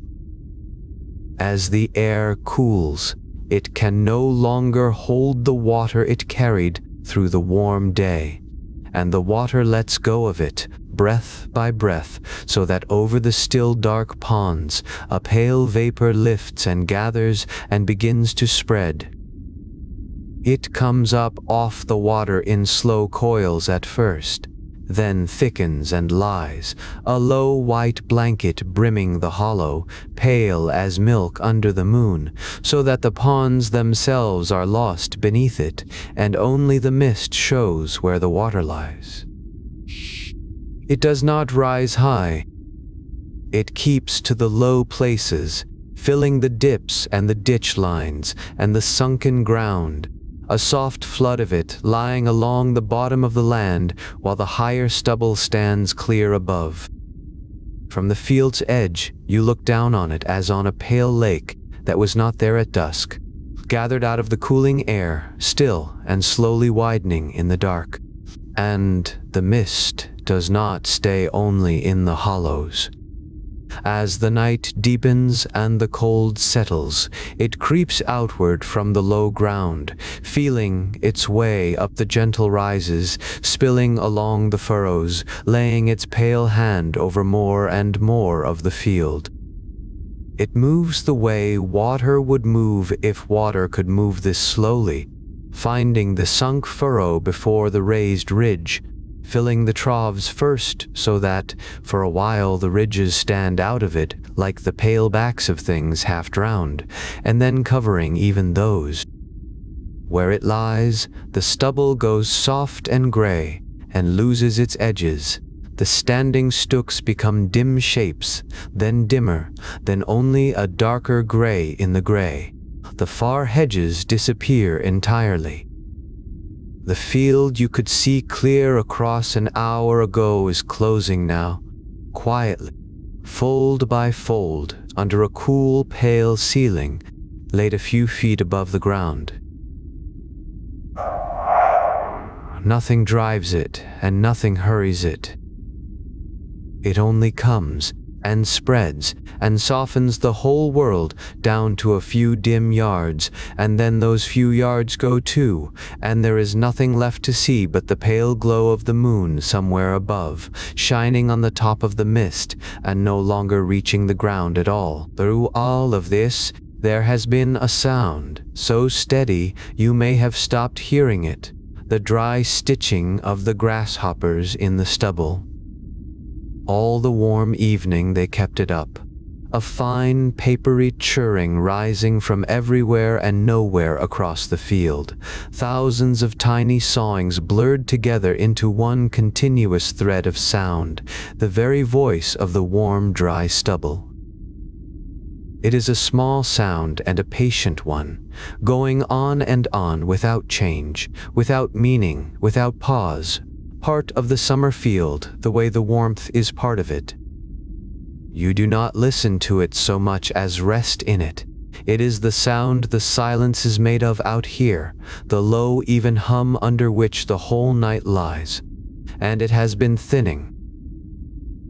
As the air cools and the dew comes and the mist rises, the little makers of it are slowing, one by one, falling quiet in the cold, and the great blurred thread of their sound is fraying softly at its edges. Here, a stretch of stubble that cheered a moment ago has gone quiet.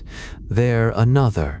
The cold reaches them where they sit and stills their small dry wings, and the sound draws in from the edges toward the last warm hollows, thinner and thinner, until only a stray chirr answers.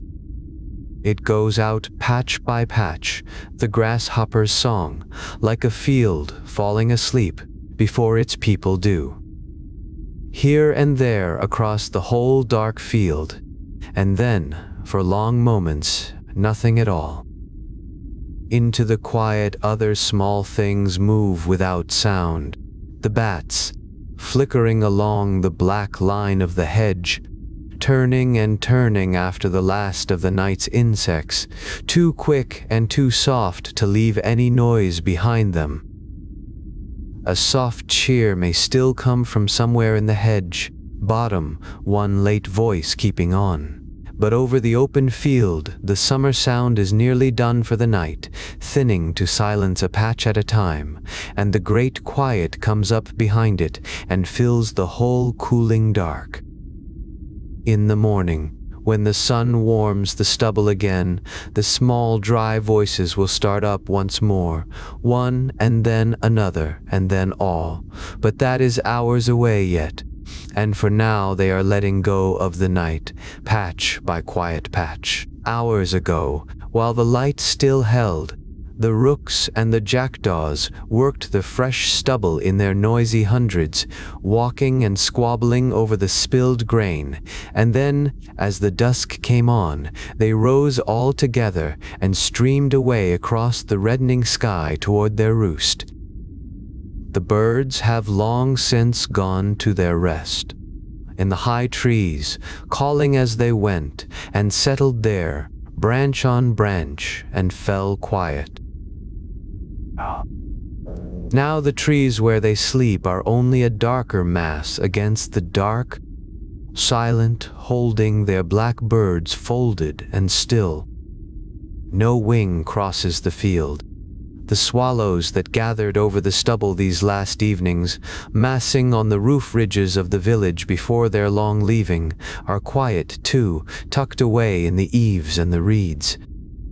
The whole busy daytime traffic of the air is grounded and stilled, roosted and folded and asleep, and the sky over the field is empty from hedge to hedge, holding nothing now but the moon and the slow pale mist and the cold. Think back over all that has gone still tonight, one thing after another.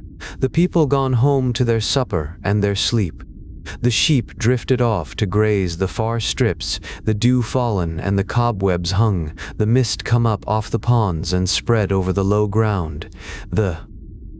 And so the field is quiet at last, as quiet as it ever comes. Grasshoppers thinned away to nothing, the rooks folded in their trees. Each small voice of the summer field has lowered and hushed in its turn, until what is left is only the field itself, lying under the moon, breathing its cool, damp breath into the dark, keeping its own great slow silence.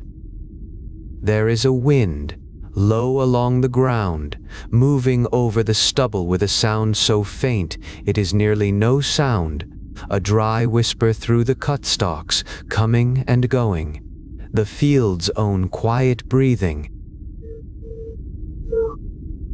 You could stand here till morning and hear nothing louder than that, the low wind in the stubble, over the sleeping land, away over the fields where the village gathers close.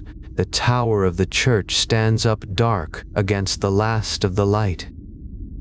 In the west, there is still the faintest stain of the day left low on the sky, a band of dim old gold behind the black shape of the tower, and against it the tower stands, square, holding its silent bell. By day that bell measures out the hours over the fields, the hour to rise, the hour to rest, the hour the fire is covered for the night, and the whole working world of the village turns by its slow voice. The last light drains from behind it by slow degrees, the old gold going gray, going to nothing, until the tower is only a darker dark against the risen night, and the field between you and it lies, pale and hushed, and no bell troubles the silence, and the whole low country. But now it hangs quiet in its dark tower, its ropes still, its long day of ringing done, settles deeper toward the middle of the night. This is the turn of the year, out here, the hinge of it, when the long climb of the summer tips over toward the dark. Not many weeks ago, at the start of the month, the first new loaf was blessed and carried to the church, the loaf mass, when the old year's stores were running thin and the new grain came in to save them. And not many weeks ahead lies the other bound of the season, when the rents come due, and the year's account is reckoned, and the plows go out again to the winter field. Between those two, the harvest sits. Tonight, the great work of it nearly done, the field emptying, the barns filling, the wheel of the year moving on from summer into what comes after. You can feel it in the cool of the air and the thinning of the sound, the year leaning over, quietly, from its warm side toward its cold, the way it always has, the way it always will, no faster tonight than any night, but leaning, all the same, toward the dark. Everything you have watched go still tonight. The stubble under the moon, the mist on the low ground, the sheep, the folded birds, the last dry voice of the grasshoppers, thinning into the cold. All of it is one small held moment of a turning older than any of it, the round of, and the wheel turns on, so slowly that the field seems only to sleep. The seasons coming and going and coming again over this same low ground, furrow after furrow, year after year, past all the plowmen who ever walked it. For now there is only the field, and the moon on it, and the low wind in the stubble, and the year turning over so gently in the dark that the whole quiet land might be sleeping. And, somewhere warm behind you, the village at its supper still, the last of the light, and the last. Tonight, the wheel rests at harvest, at the near empty field in the cooling air, at the pale light lying along the ridges. Tomorrow it will have moved by a hair, and no one will see it move.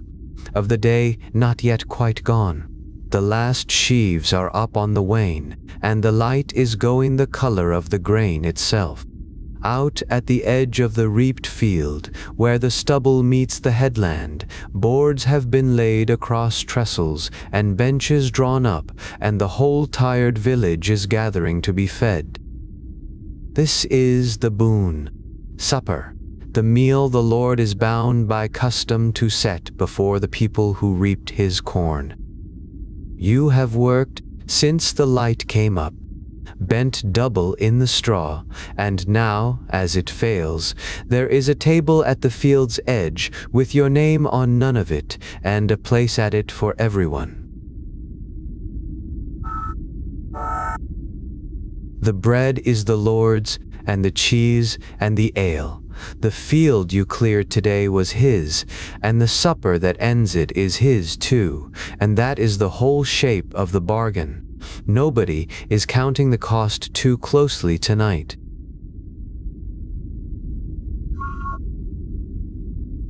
The benches fill from both ends. The grasshoppers keep up their dry stitching in the cooling stubble, and the first faint star comes out over the stooks, and the supper begins. There is a paradox sitting at this table, though no one here would call it that. The work that filled the day was owed. These were boon-days, precariae, the reaping done at the Lord's own bidding, and the labor was compulsory and unpaid, owed by custom over and above everything else the tenants gave him through the year. And yet, by that very same custom, on the days he called them out, the Lord was bound to feed them. The coercion and the hospitality arrive in the same afternoon, off the same field, and neither side may forget its half. On the great boon-days, almost the whole village turned out, and feeding scores of reapers for the length of the harvest was a real and sizable charge in the accounts, set down by the clerk quarter by quarter.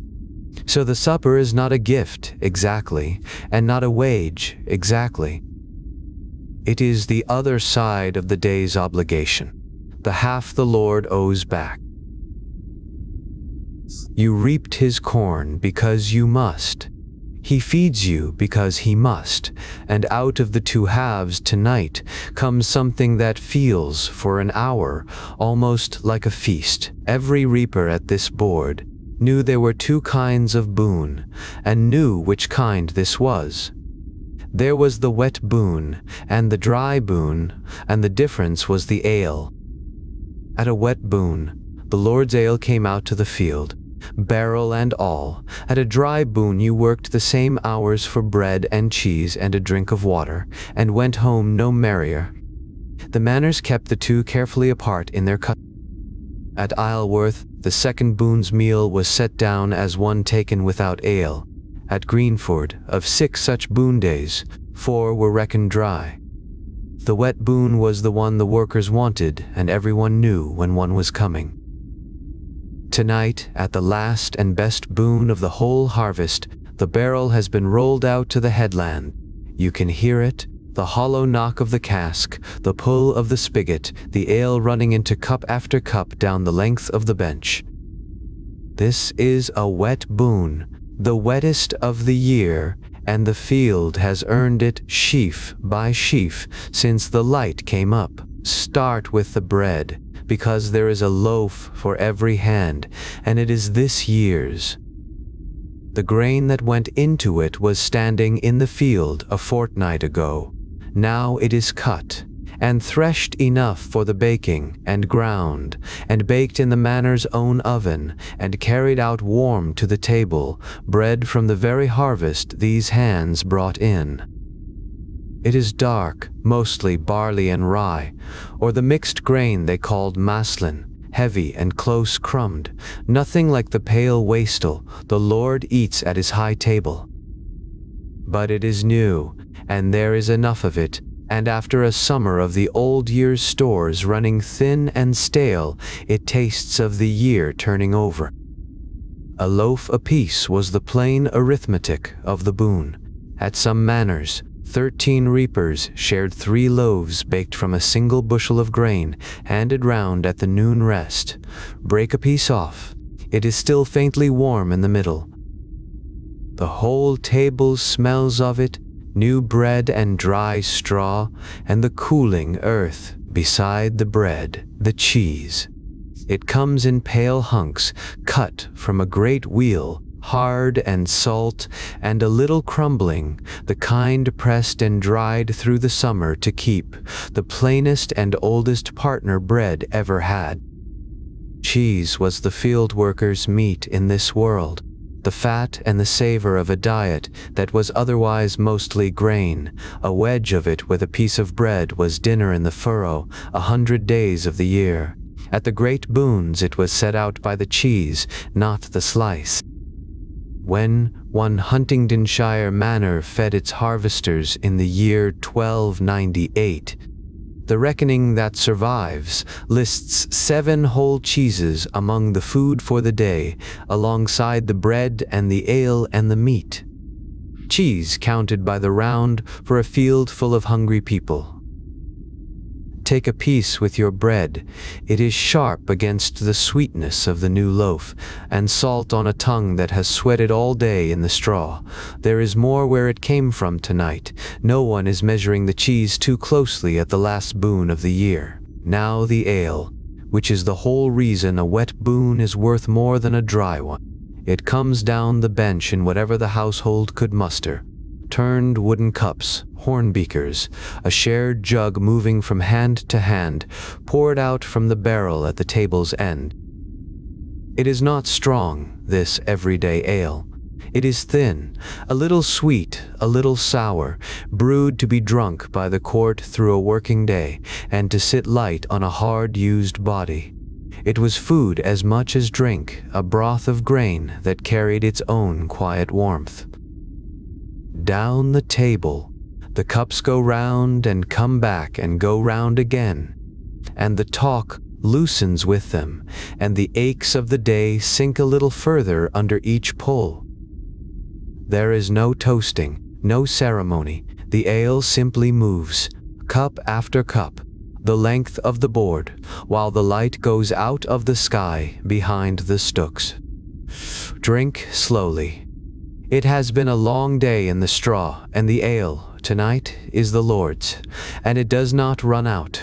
There is a pot as well, set steaming on the boards, and it holds the pottage, the thick-standing soup that was the true daily food of everyone in this village, high table and low.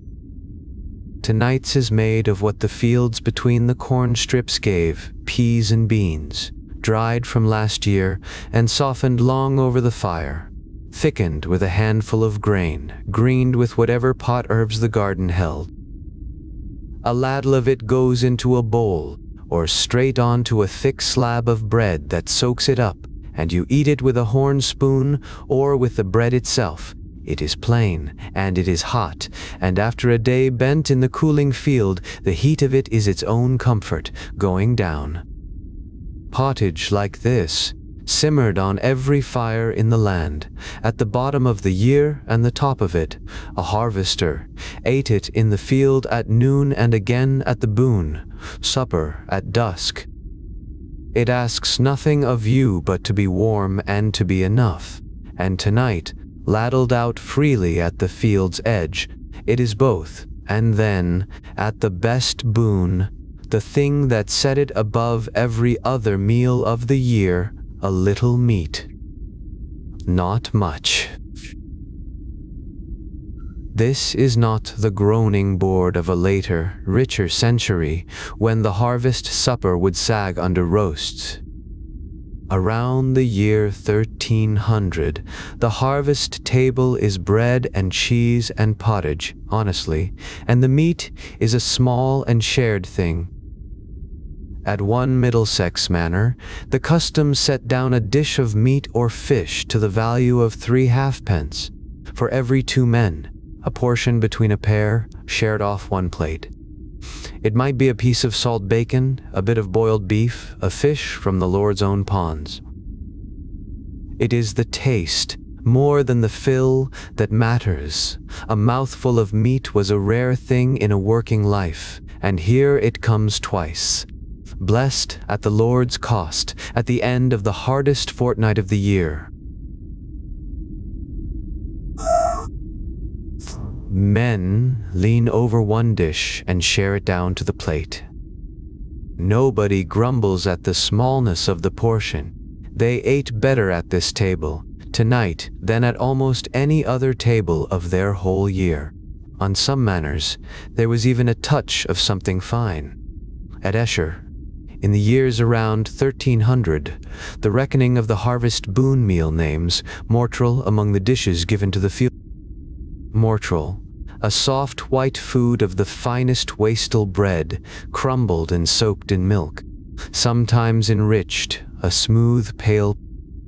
It was a luxury dish, the sort of thing set before the sick, or the delicate, or the Lord himself, and here it is, once a year, going out to sunburnt harvesters at trestles in a field.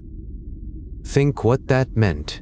Spooned up in the last of the light, the softest, whitest, gentlest food the kitchen knew, handed to hands still stiff from the sickle. It was the Lord showing, for one evening, what his table could do, and the custom, once made, held. The clerks wrote it down, and the next year's harvesters were owed their mortrel too.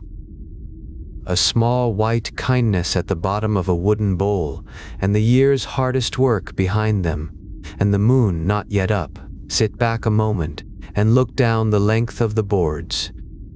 It is not quite a feast, this, and not quite wages. It is older than either. In the year 1298, at one manor, a single harvest boon fed 329 workers in a day, and the account names, one after another, the bread from 32 bushels of wheat, a bull, a cow, a calf, doves, and the 7 cheeses, all of it carried. It is the meal the Lord must give, because the field the village reaped was his. A thing built into the same custom that built the work. The obligation and the festivity grew up together, out of the same soil, and no one can any longer say which came first. Out to a field. Tonight's gathering is smaller and plainer, but it is the same ancient thing. The whole tired village sat down together in the open at the edge of the field it emptied, eating the Lord's bread while the rooks go over to their roost and the sky goes from gold to gray behind. 329 people fed off one board because the corn was in. That a pipe and tabor was a real instrument of these fields. A single player working a 3-holed pipe with one hand and tapping a little drum with the other, enough to carry a tune across a supper, and at the end of the last boon it is a plausible pleasure, though the truer sound. Somebody has a pipe, perhaps, of the evening is plainer than any music. It is voices, mostly, the low run of talk down the benches, someone's laugh, the counting over of the day, a child asleep already against a mother's side. It is the creak of the boards as bodies shift, and the knock of a cup set down, and the ale going round, and under it all the dry stitching of the grasshoppers in the stubble, thinning as the air cools. If there is a pipe, it threads through all of that rather than over it. A few notes rising and fading, no one much minding whether it plays or stops. Nobody is performing. The field is fed, the light is nearly gone, and the supper has softened into that long, low murmur a tired and contented crowd makes in the dark before it goes home, and then, one by one, the benches begin to empty.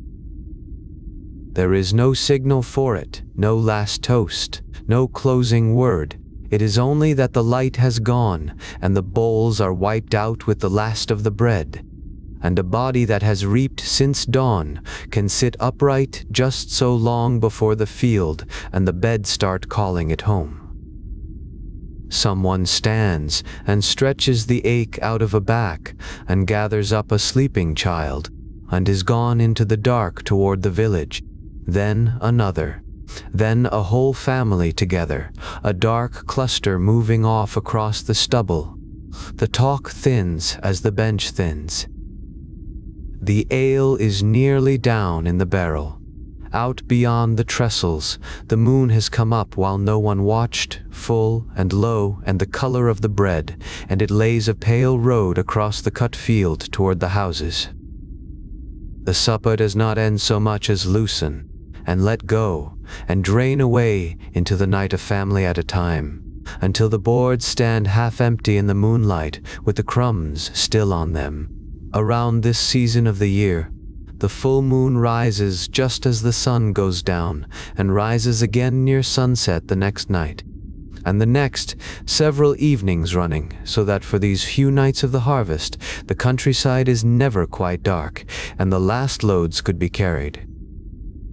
It is worth stopping on that moon, because it is the reason the field is not wholly dark, and the last suppers eaten by a broad, pale light that costs nothing.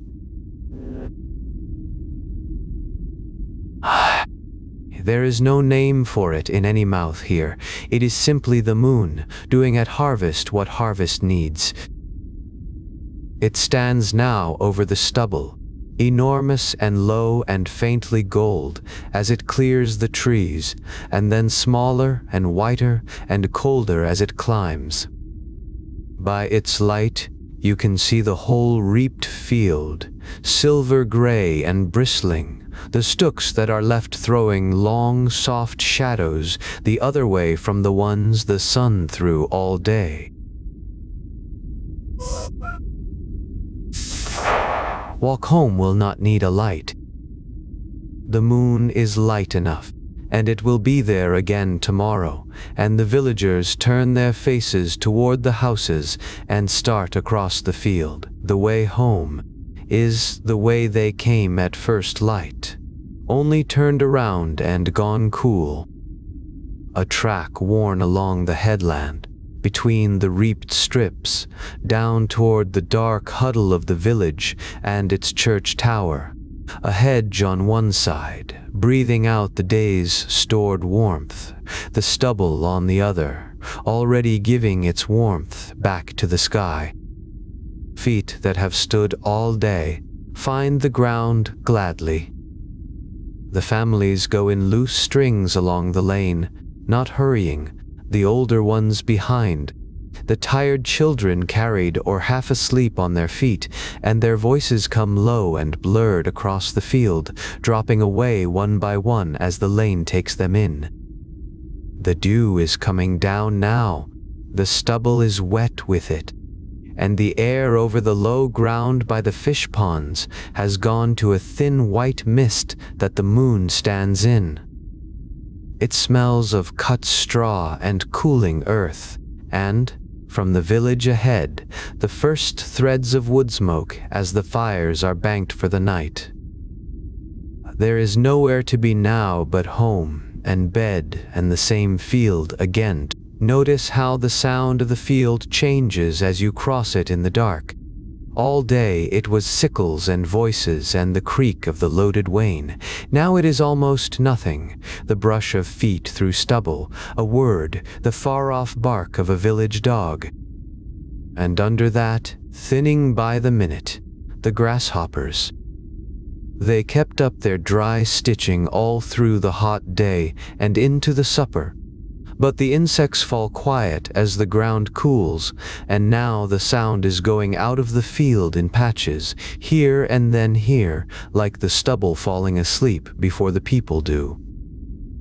By the time the last family reaches the lane's end, the field behind them has gone silent, save for the small settling sounds a landscape makes as the warmth leaves it, a stalk shifting, a bird turning on its roost, dew gathering and beating on 1,000 cut stems and hanging. A soft cheer answers from somewhere along the hedge, and then that too gives up. There, silver in the moonlight, all across the field they emptied, all through the supper. The rooks and jackdaws worked the fresh stubble for the grain the reapers spilled, walking the cut field in their black companies. Now, as the light finally fails, they lift in a long, ragged stream and beat away toward the tall trees where they roost. Overhead, the last of the birds are settling too, calling as they go, a sound as much a part of harvest as the sickle. Along the roof ridges of the village, the swallows are gathering, restless, in the way they do at this turn of the year, before they leave it altogether, lined dark along a thatched ridge against the last gray of the west, then wheeling up and settling again. And low along the hedge, where the warmth lingers, the bats are out, flickering after the last insects of the evening, there and then not there, too quick and too quiet to follow. The day's birds are down, the nights are barely up. The village walks home between the two, under a sky emptying of everything but the moon, the hayward, the hedge guardian, whose charge all through August is to watch the standing corn early and late so that nothing be stolen, walks the headland one more time in the moonlight, his staff in his hand, seeing that the last stooks are as they should be and no beast is.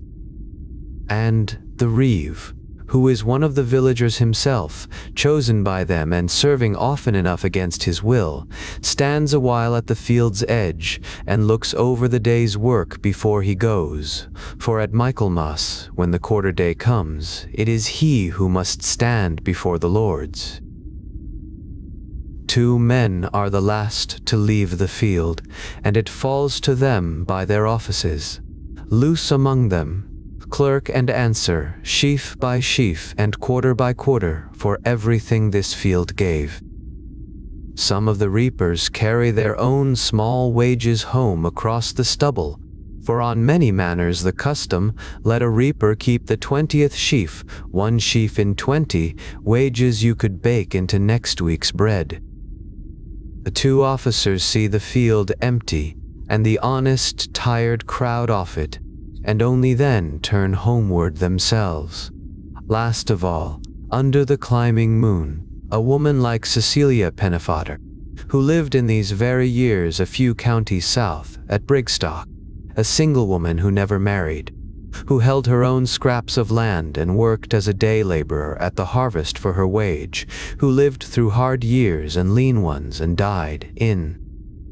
Somewhere among the dark figures crossing the field, there might be a woman walking home alone, and we know such women were there because the records happen to keep one of them. The end, quietly, about 4 years before the great sickness reached England. We know her only because a court happened to write her name down, again and again, over a long ordinary life. There were women like her at every harvest and every boon supper in the land, reaping beside the men, taking their pay a little short of the men's for the same day's work, walking home across the stubble at dusk with a heel of bread in a pocket. History mostly forgot them. But they were the greater part of every field, and one of them, tonight, walks home under this moon like all the rest, and is owed her supper as surely as the lame brings them in among the houses at last. The village is a low huddle of them in the moonlight, cob and timber and thatch, crowded along the single street and around the church, each with its garden and its beasts behind, the same houses they left before dawn, dark now and waiting.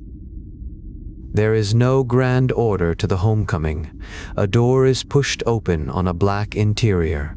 A voice speaks low inside. A fire that was banked to embers all day is stirred a little for warmth or left to sleep. The beasts shift in their end of the house as their people come in.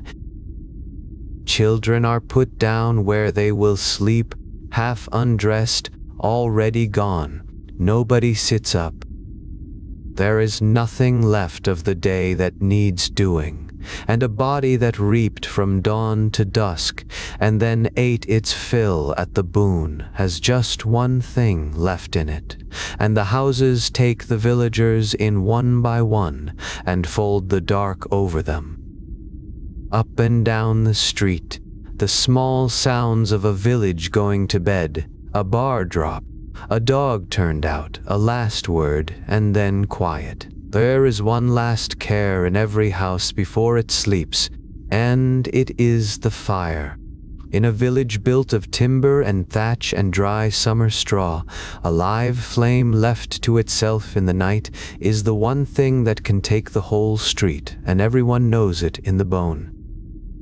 So the last waking act is to cover the fire, to rake the embers together, to bank them under a lid of ash or an earthenware cover, so they smolder low and safe till morning and cannot throw a spark. It is a nightly ritual, this covering of the fire, done without thinking. The coals raked and hooded, and the room going dark and red, as the last light in it is smothered down to a glow. Around the hour we would call 8 or 9, for they told the time by the failing light and the bell and not by any dial. A bell might sound from the church to mark the settling of the village for the night. Cover your fire, put out your light, the day is done. And house by house, up the dark street, the fires go under, and the openings that were faintly red go black. Above the roofs, the smoke thins. All evening the village breathed wood smoke into the still air, cooking fires, the boon bread oven, the hearths banked against the night, and it hung in a low blue haze over the thatch, drifting up through the roof louvers and the gaps in the ridge where a vent let it go. Off at the high end of the village stands the manor, its own hall dark now, its kitchen fires banked low, the lord of it, Sir Geoffrey, whose corn the village reaped today, and whose bread it ate tonight, sleeps behind its walls, present in all of this less as a man than as the... Now, as the fires go under one by one, the smoke thins with them, until only a few threadbare wisps rise straight up into the moonlight from a street otherwise gone dark. Field itself, and the custom that runs it, his demesne is gathered, his boon is paid, his people are abed. The whole turning arrangement of lord and land and labor has come for one night to rest, and the last smoke of it climbs quiet and pale into the dark and is gone. Watch the openings go dark, if you can call them windows, for they are only small gaps in the thick walls, closed for the night with a wooden shutter drawn across. Glass was for churches and the rich, and no cottage ever had it. The reddish squares in the dark street wink out here, and then the last one, until the whole village is a single unlit shape under the moon, thatch and gable, and the square black tower of the church, all of it silver on the moonward side, and lost in shadow on the... All evening a few showed faintly red, where a fire still breathed inside. Now, one by one, they go black. A shutter is pulled to, a fire is covered, a thin burning rushlight is pinched out between wet fingers, its last thread of smoke curling up with the smell of hot fat.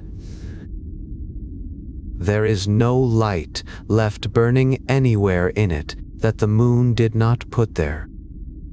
The people who filled the field today are all indoors now, and all lying down, and most already asleep, and the houses stand dark and shuttered and full of quiet breathing under the enormous reason moon. Think, as the village sleeps, of what has just ended.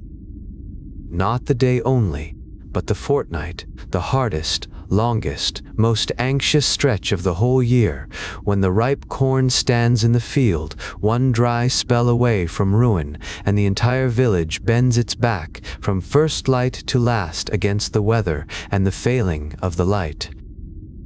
All of it, this year, has come good. The dry days held, the corn was cut and bound and stooked and carried.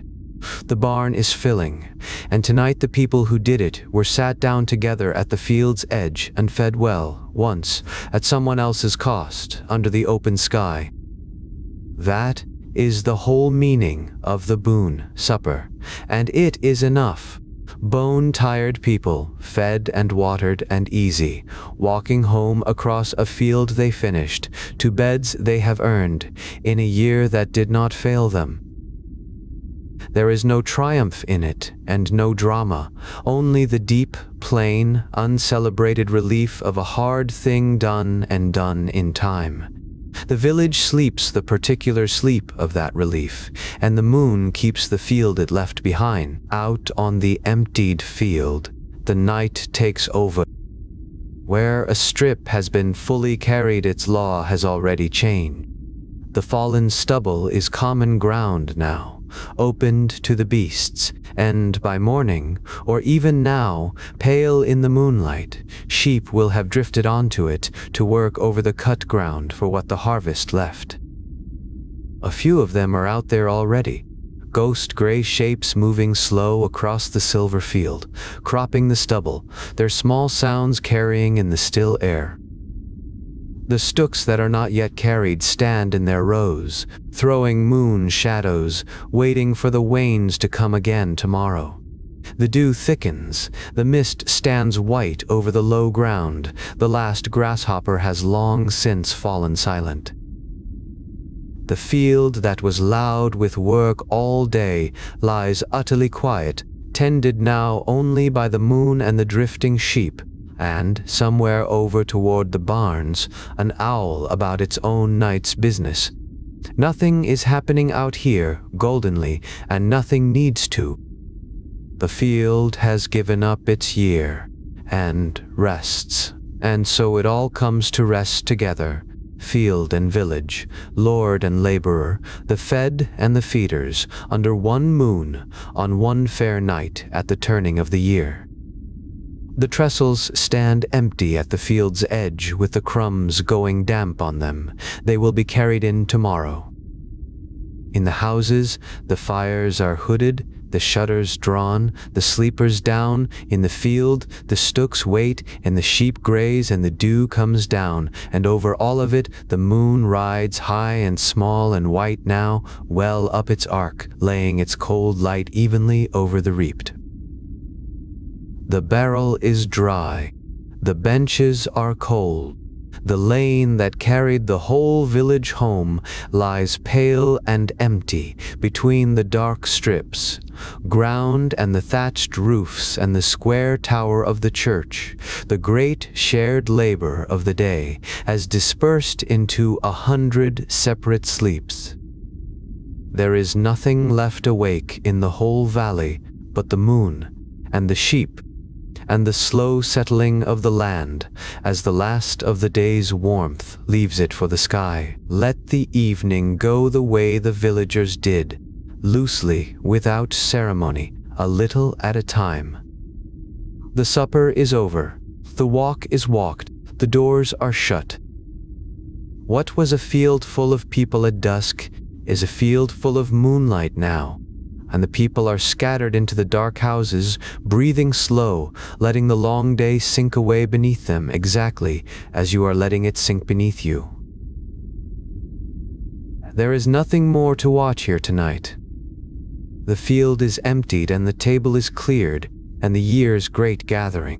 In is all but done, all but the last of it, the loaded wain still to be brought home, and the barn still to be filled to its dark rafters against the winter. But that is a little way off yet, over toward the manor, where a great timber barn stands open to the moon, waiting for the last of the harvest to come in.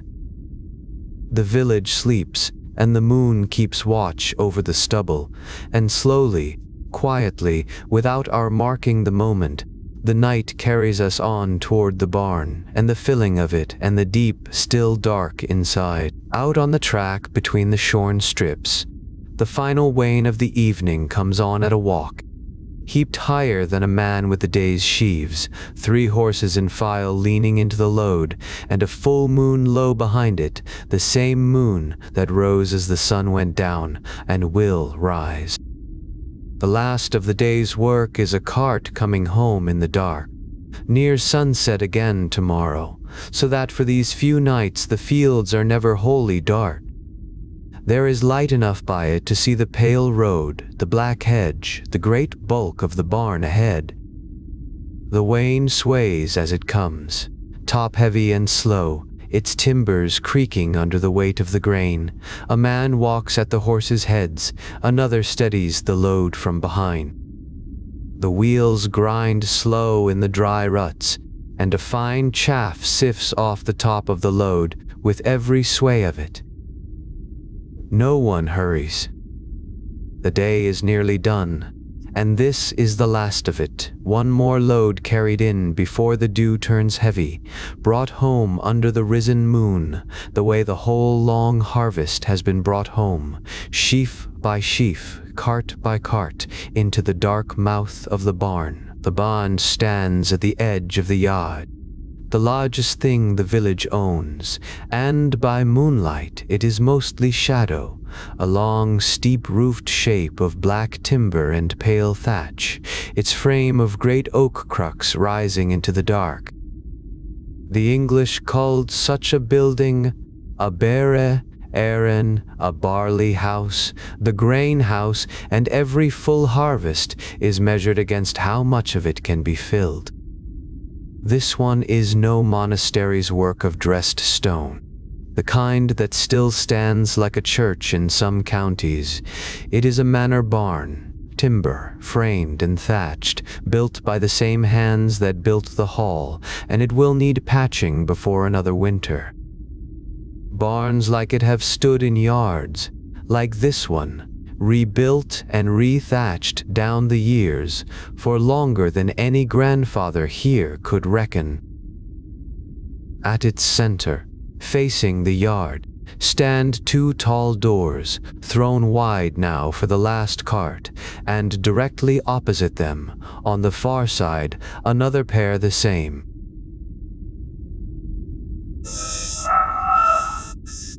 The wain will drive straight in at one end of the floor.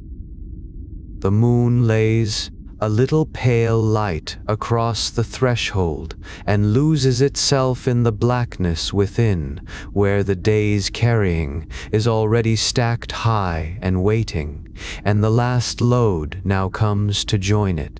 Step in after the cart, onto the floor of the central bay.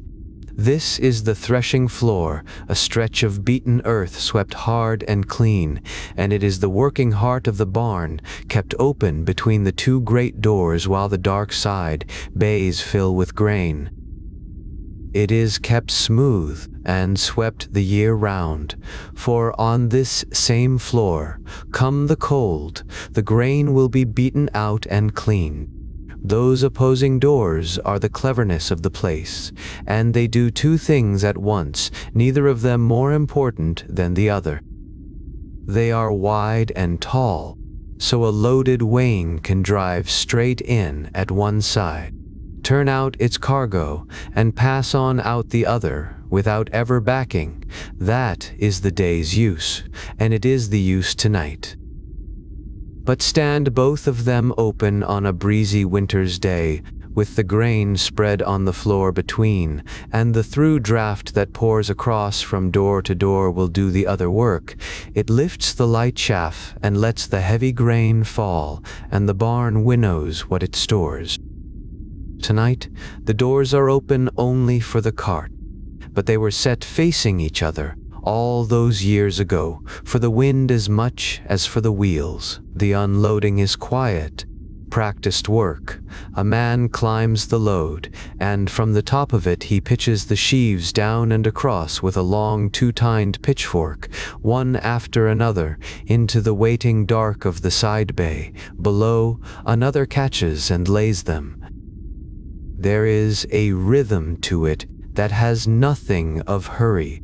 A lift, a swing, a soft, heavy fall of bound straw, and again, the same motion the painter set down in the Lord's own book, where a man leans on his pitchfork behind the harvest cart.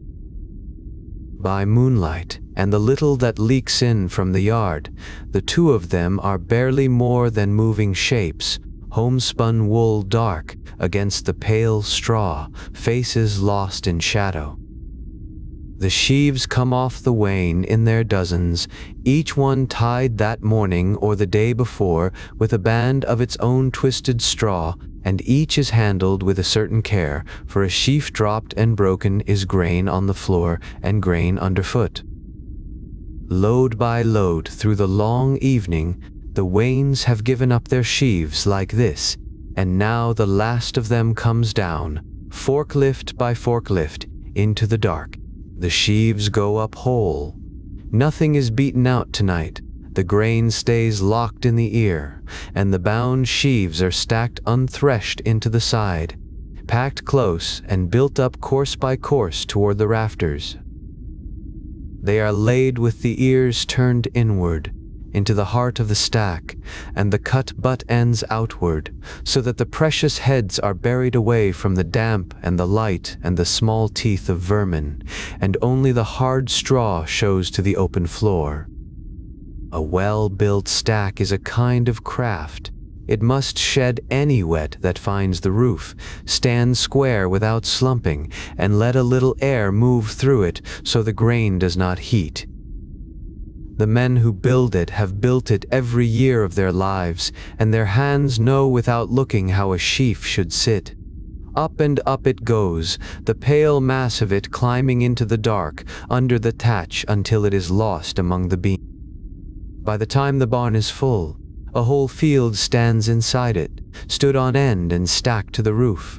The summer's growth brought in off the open strips and gathered under one span of timber, to wait there in the dark for the winter and the flail. On the wall by the floor, on their pegs, hang the flails, and tonight they hang still.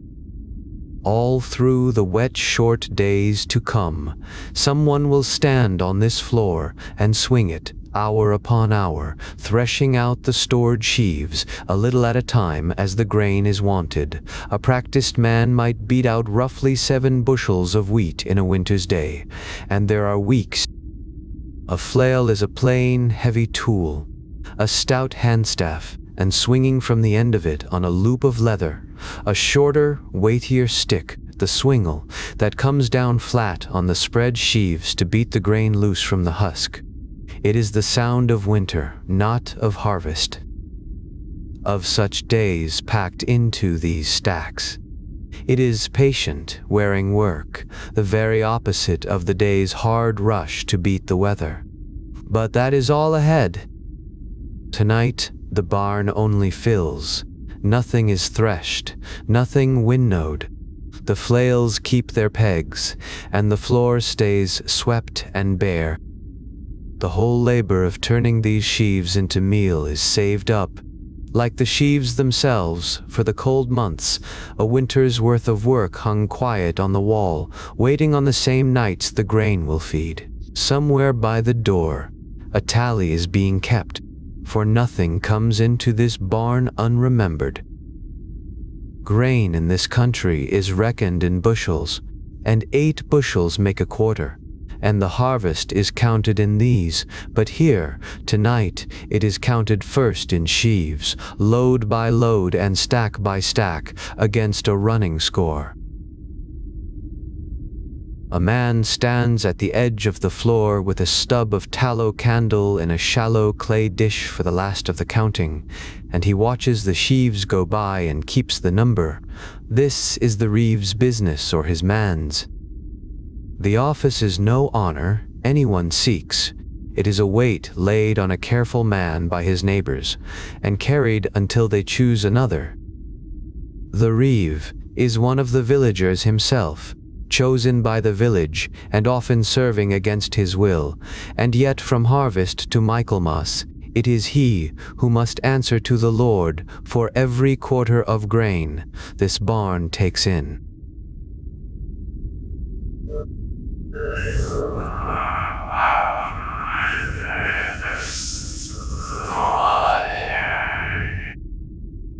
He has counted all evening, and all the evenings of the carrying, holding the swelling total in his head, and his tally, because at the year's reckoning there will be no sheaf he cannot account for. The tally itself is a stick.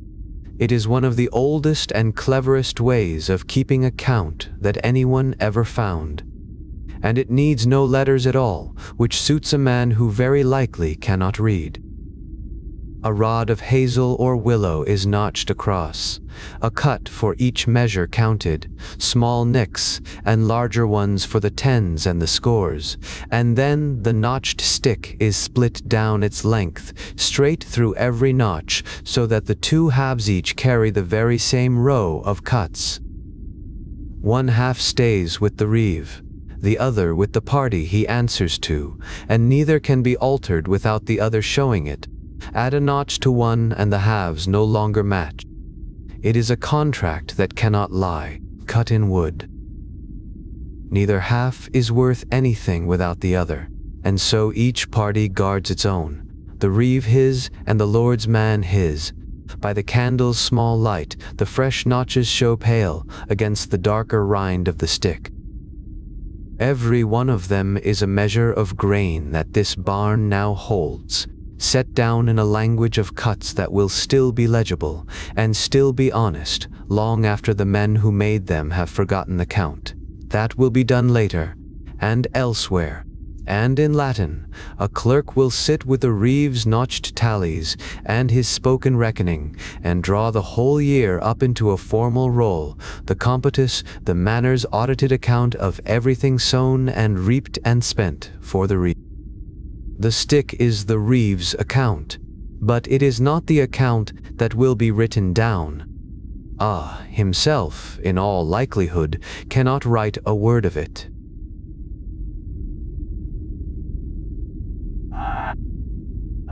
He carries his harvest in wood and in memory. The clerk turns it into the Lord's parchment. Behind both of them stand the old handbooks of good husbandry that men like Walter of Henley set down around the year 1280, telling a careful lord and his reeve how a demesne ought to be run, how much seed to a field, how to know an honest servant from a thief. The whole of it rests on two honesties checked against each other, the reeve's word and the notched stick, and neither trusted quite alone.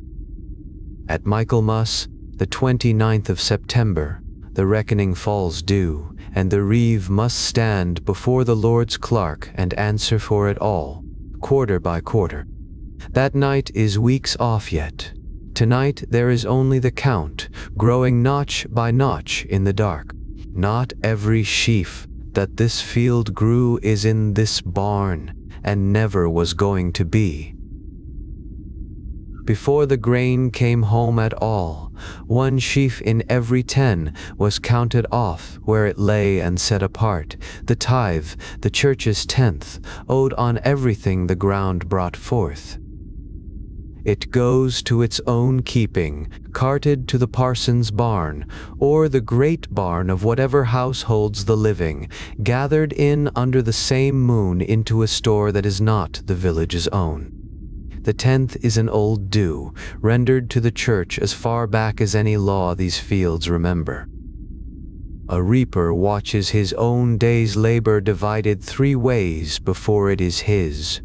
The Lord takes his services, the church takes its 10th, and only what is left comes home to the household. Through the open door, far off across the dark, the square tower of the church stands against the moonlit sky, and somewhere in its shadow, the 10th of this harvest is stacked and safe. It is an old arithmetic, and no one in the field questions it.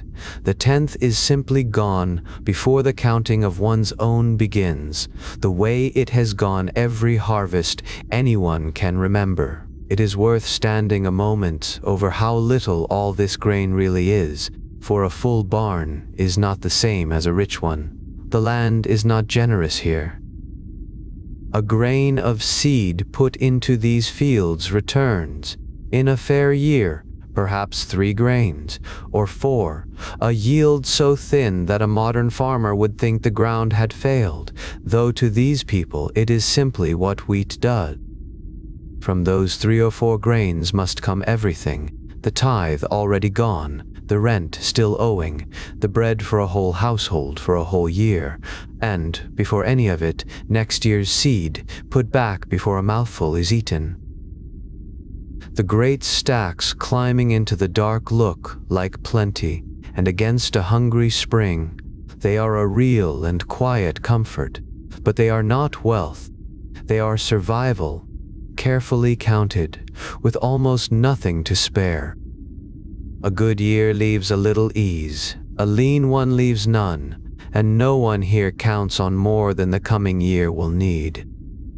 That is why every sheaf is tallied and every corner guarded, not because the barn is full of riches, but because it holds, in thin measure, the exact difference between a village that eats through to the next harvest and one that does not, before a loaf is baked from the new grain, before a debt is settled or a bushel sold. The seed for next year's sowing is measured off and set aside, something like 2 bushels for every acre that will be sown to wheat, put by in its own sacks or its own bay, and not to be. So the first thing taken out of this whole gathered harvest is not bread and not payment, but seed, touched.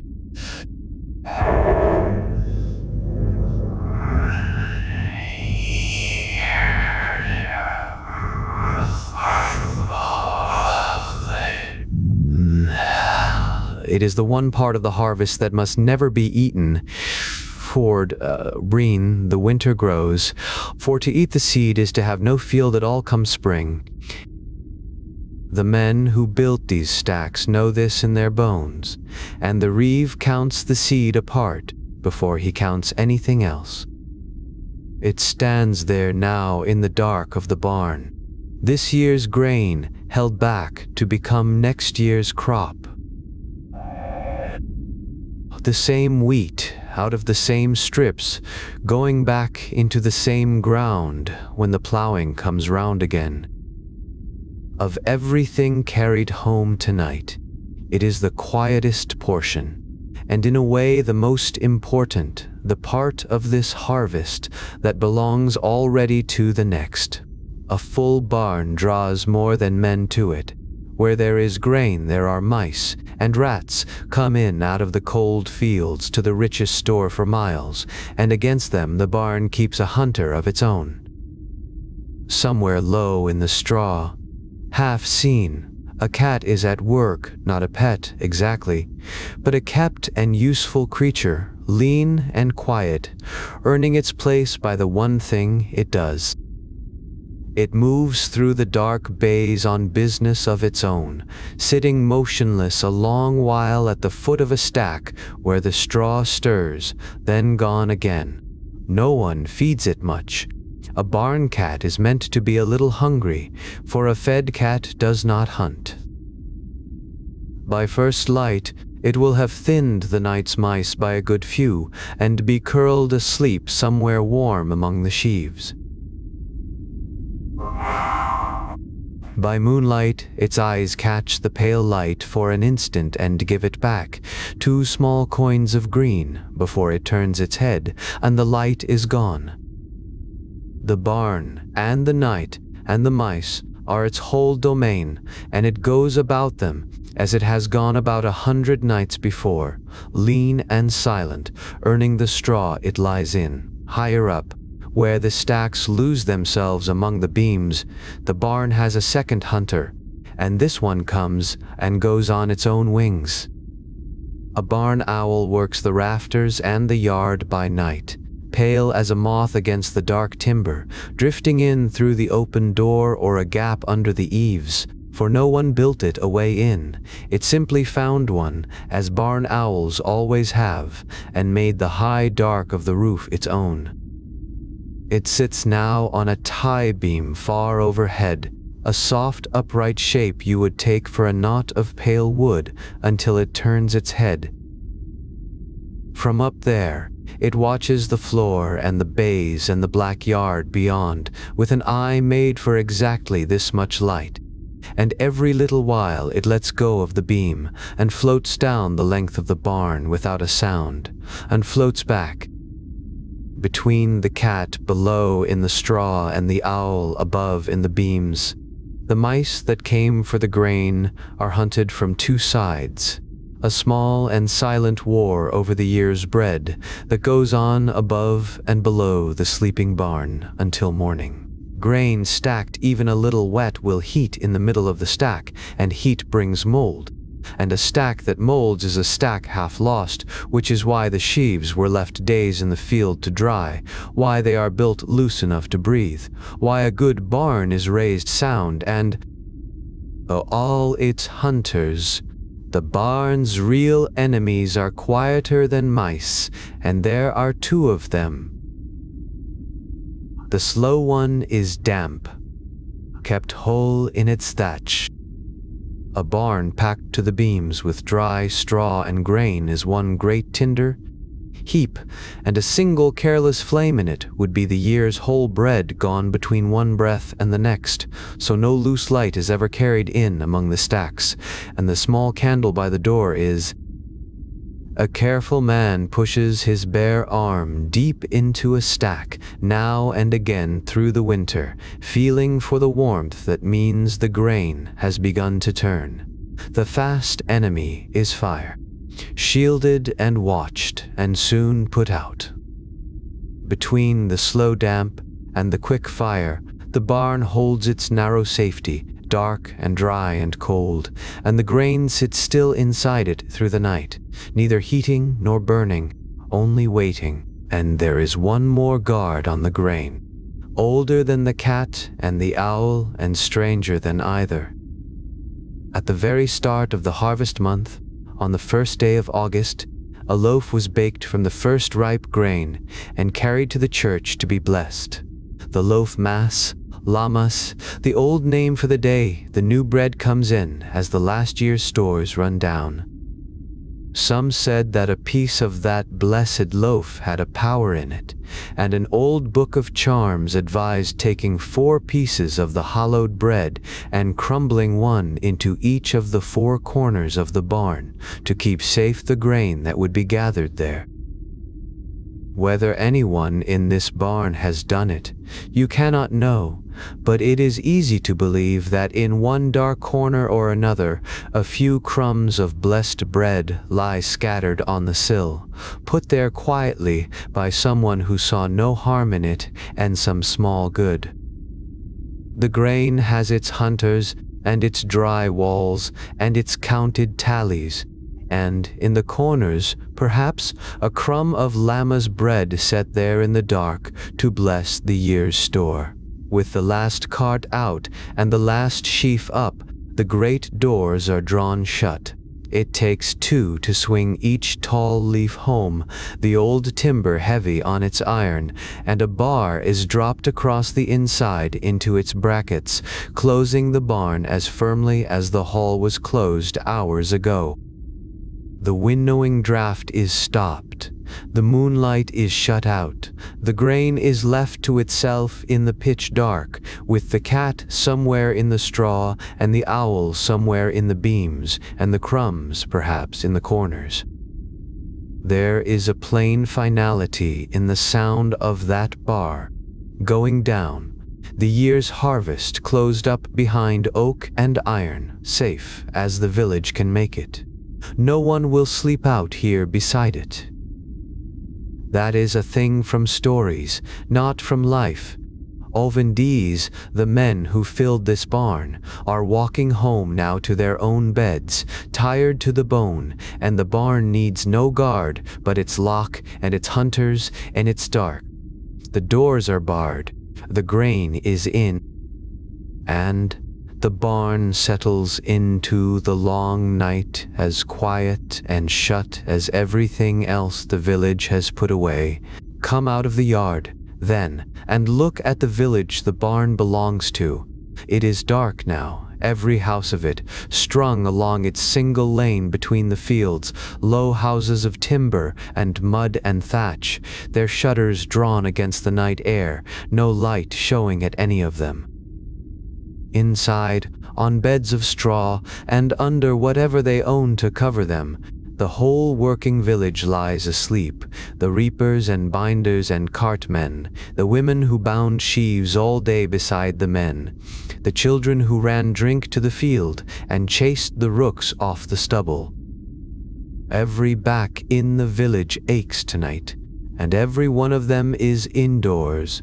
No one keeps the fields, no one lies out among the stooks with a staff to guard the ricks. That is a thing that never happened, whatever later tales may say. The grain is in the barn is barred, and the people who gathered it are home behind their shutters, spent and sleeping. The lane is empty, the houses are shut. The village that worked the daylight down to its last gold thread has given itself over, house to the dark. The shorn fields run pale and stubble to the skyline, striped with the long, low waves of the ridge and furrow the low light picks out. The dark hedges and the darker church tower stand against a sky washed thin and bright. The reeds by the fish pond and the pond itself catch the. Over all of it, the moon stands high and full now, the same moon that climbed over the hedges just as the sun went down, and it lays the whole country out in silver and shadow. Light and give it back. On another night, weeks from now, there will be sheep let out across these emptied strips to graze the stubble down, drifting gray over the pale field. Tonight, there is only the moonlight and the cooling air, and the last of the grasshoppers dry stitching in the stubble, thinning patch by patch as the night grows cold. It is a wide and peaceable dark, this a whole gathered in country, lying still under a generous moon, the work of the year very nearly done, and nothing moving over the fields but the light and the wind, and here and there the soundless drift of a hunting owl.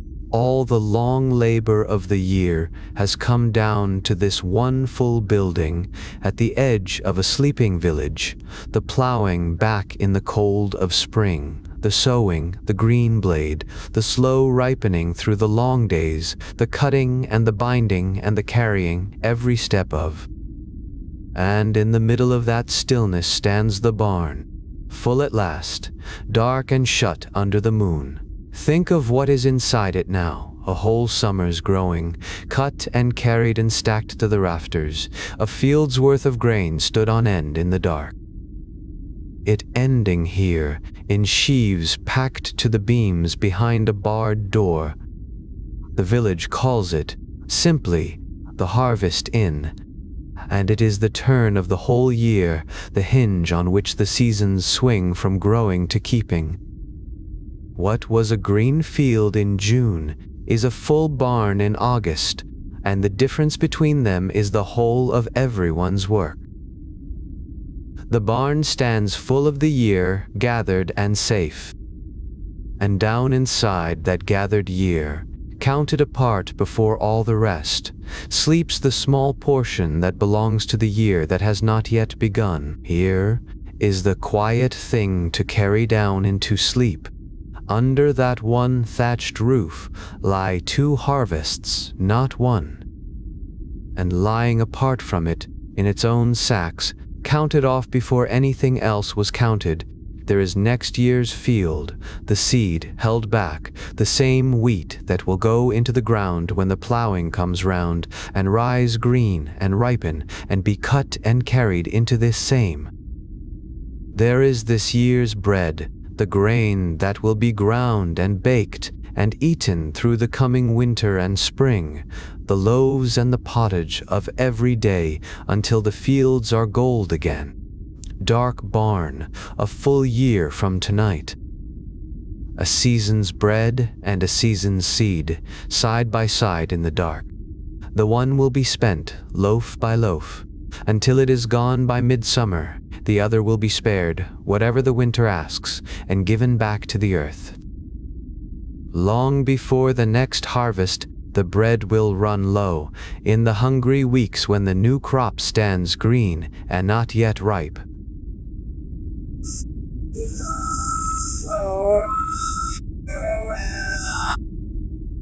The seed sleeps beside the bread, under one roof, this year's grain and next year's crop, and no one looking at the stacks could tell you which is which. So next summer is already here, tonight, in the dark of the barn. It came in off the fields with everything else, on the last wains under the rising moon, and it will lie all winter in its sacks while the bread grain is spent around it, waiting for nothing but the turn of the plow. It is the most patient portion of the whole harvest, this seed, and it will lie unspent through every cold month while the rest is used away. When the cold has passed and the fields are opened again, the seed that was carried home tonight will be carried back out, down the same lane, onto the same scattered strips, flung by hand across the same ridge and furrow it grew in, and pressed back into the ground it came from. What the barn took in as the end of one harvest goes out again as the beginning of the next. The year that ends tonight, gathered and barred and counted, is also, quietly, the year that starts. Its first act, the sowing, is lying ready in the barn before its last act. The eating is even begun. Nothing about it is hurried.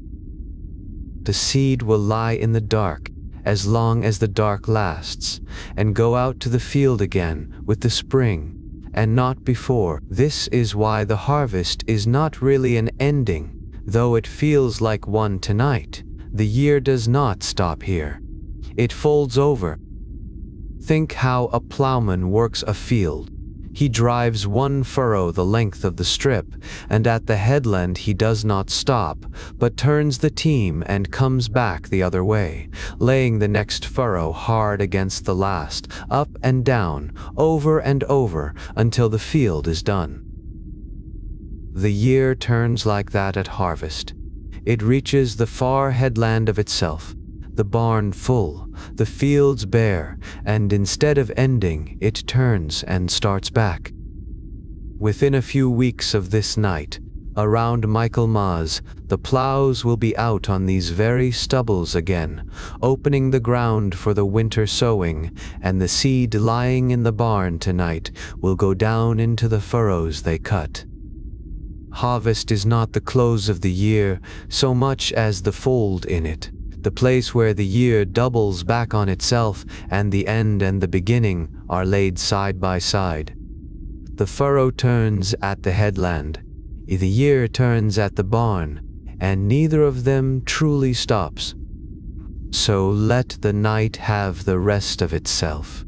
The village sleeps behind its shutters. The barn stands full and barred under the moon. The cat hunts the straw and the owl the beams. The reeve's tally lies notched and honest by the door, every sheaf of it accounted for. There is nothing left to do out here, and nothing coming across the dark fields, only the moonlight, and the cooling air, and the last thin stitching of the grasshoppers going quiet in the stubble. Everything carried home tonight is safe under one roof. This year's bread, to be spent loaf by loaf through the winter, and next year's field, counted apart before all the rest, spared whatever the season asks, waiting only on the plough. And so the year does not end tonight. It only folds over, harvest into sowing, the barn into the field. What came home as the last of one summer lies already counted for the first of the next. The seed sleeps in the dark beside the bread. The fields lie bare and silver under the moon, and the whole tired village sleeps the sleep of work well done, while the year turns slowly over on itself toward a spring that is still a long way off.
You've reached the end of tonight's archive. If you're still awake, thank you for staying. And if you drifted off somewhere in the dark, then it did its work.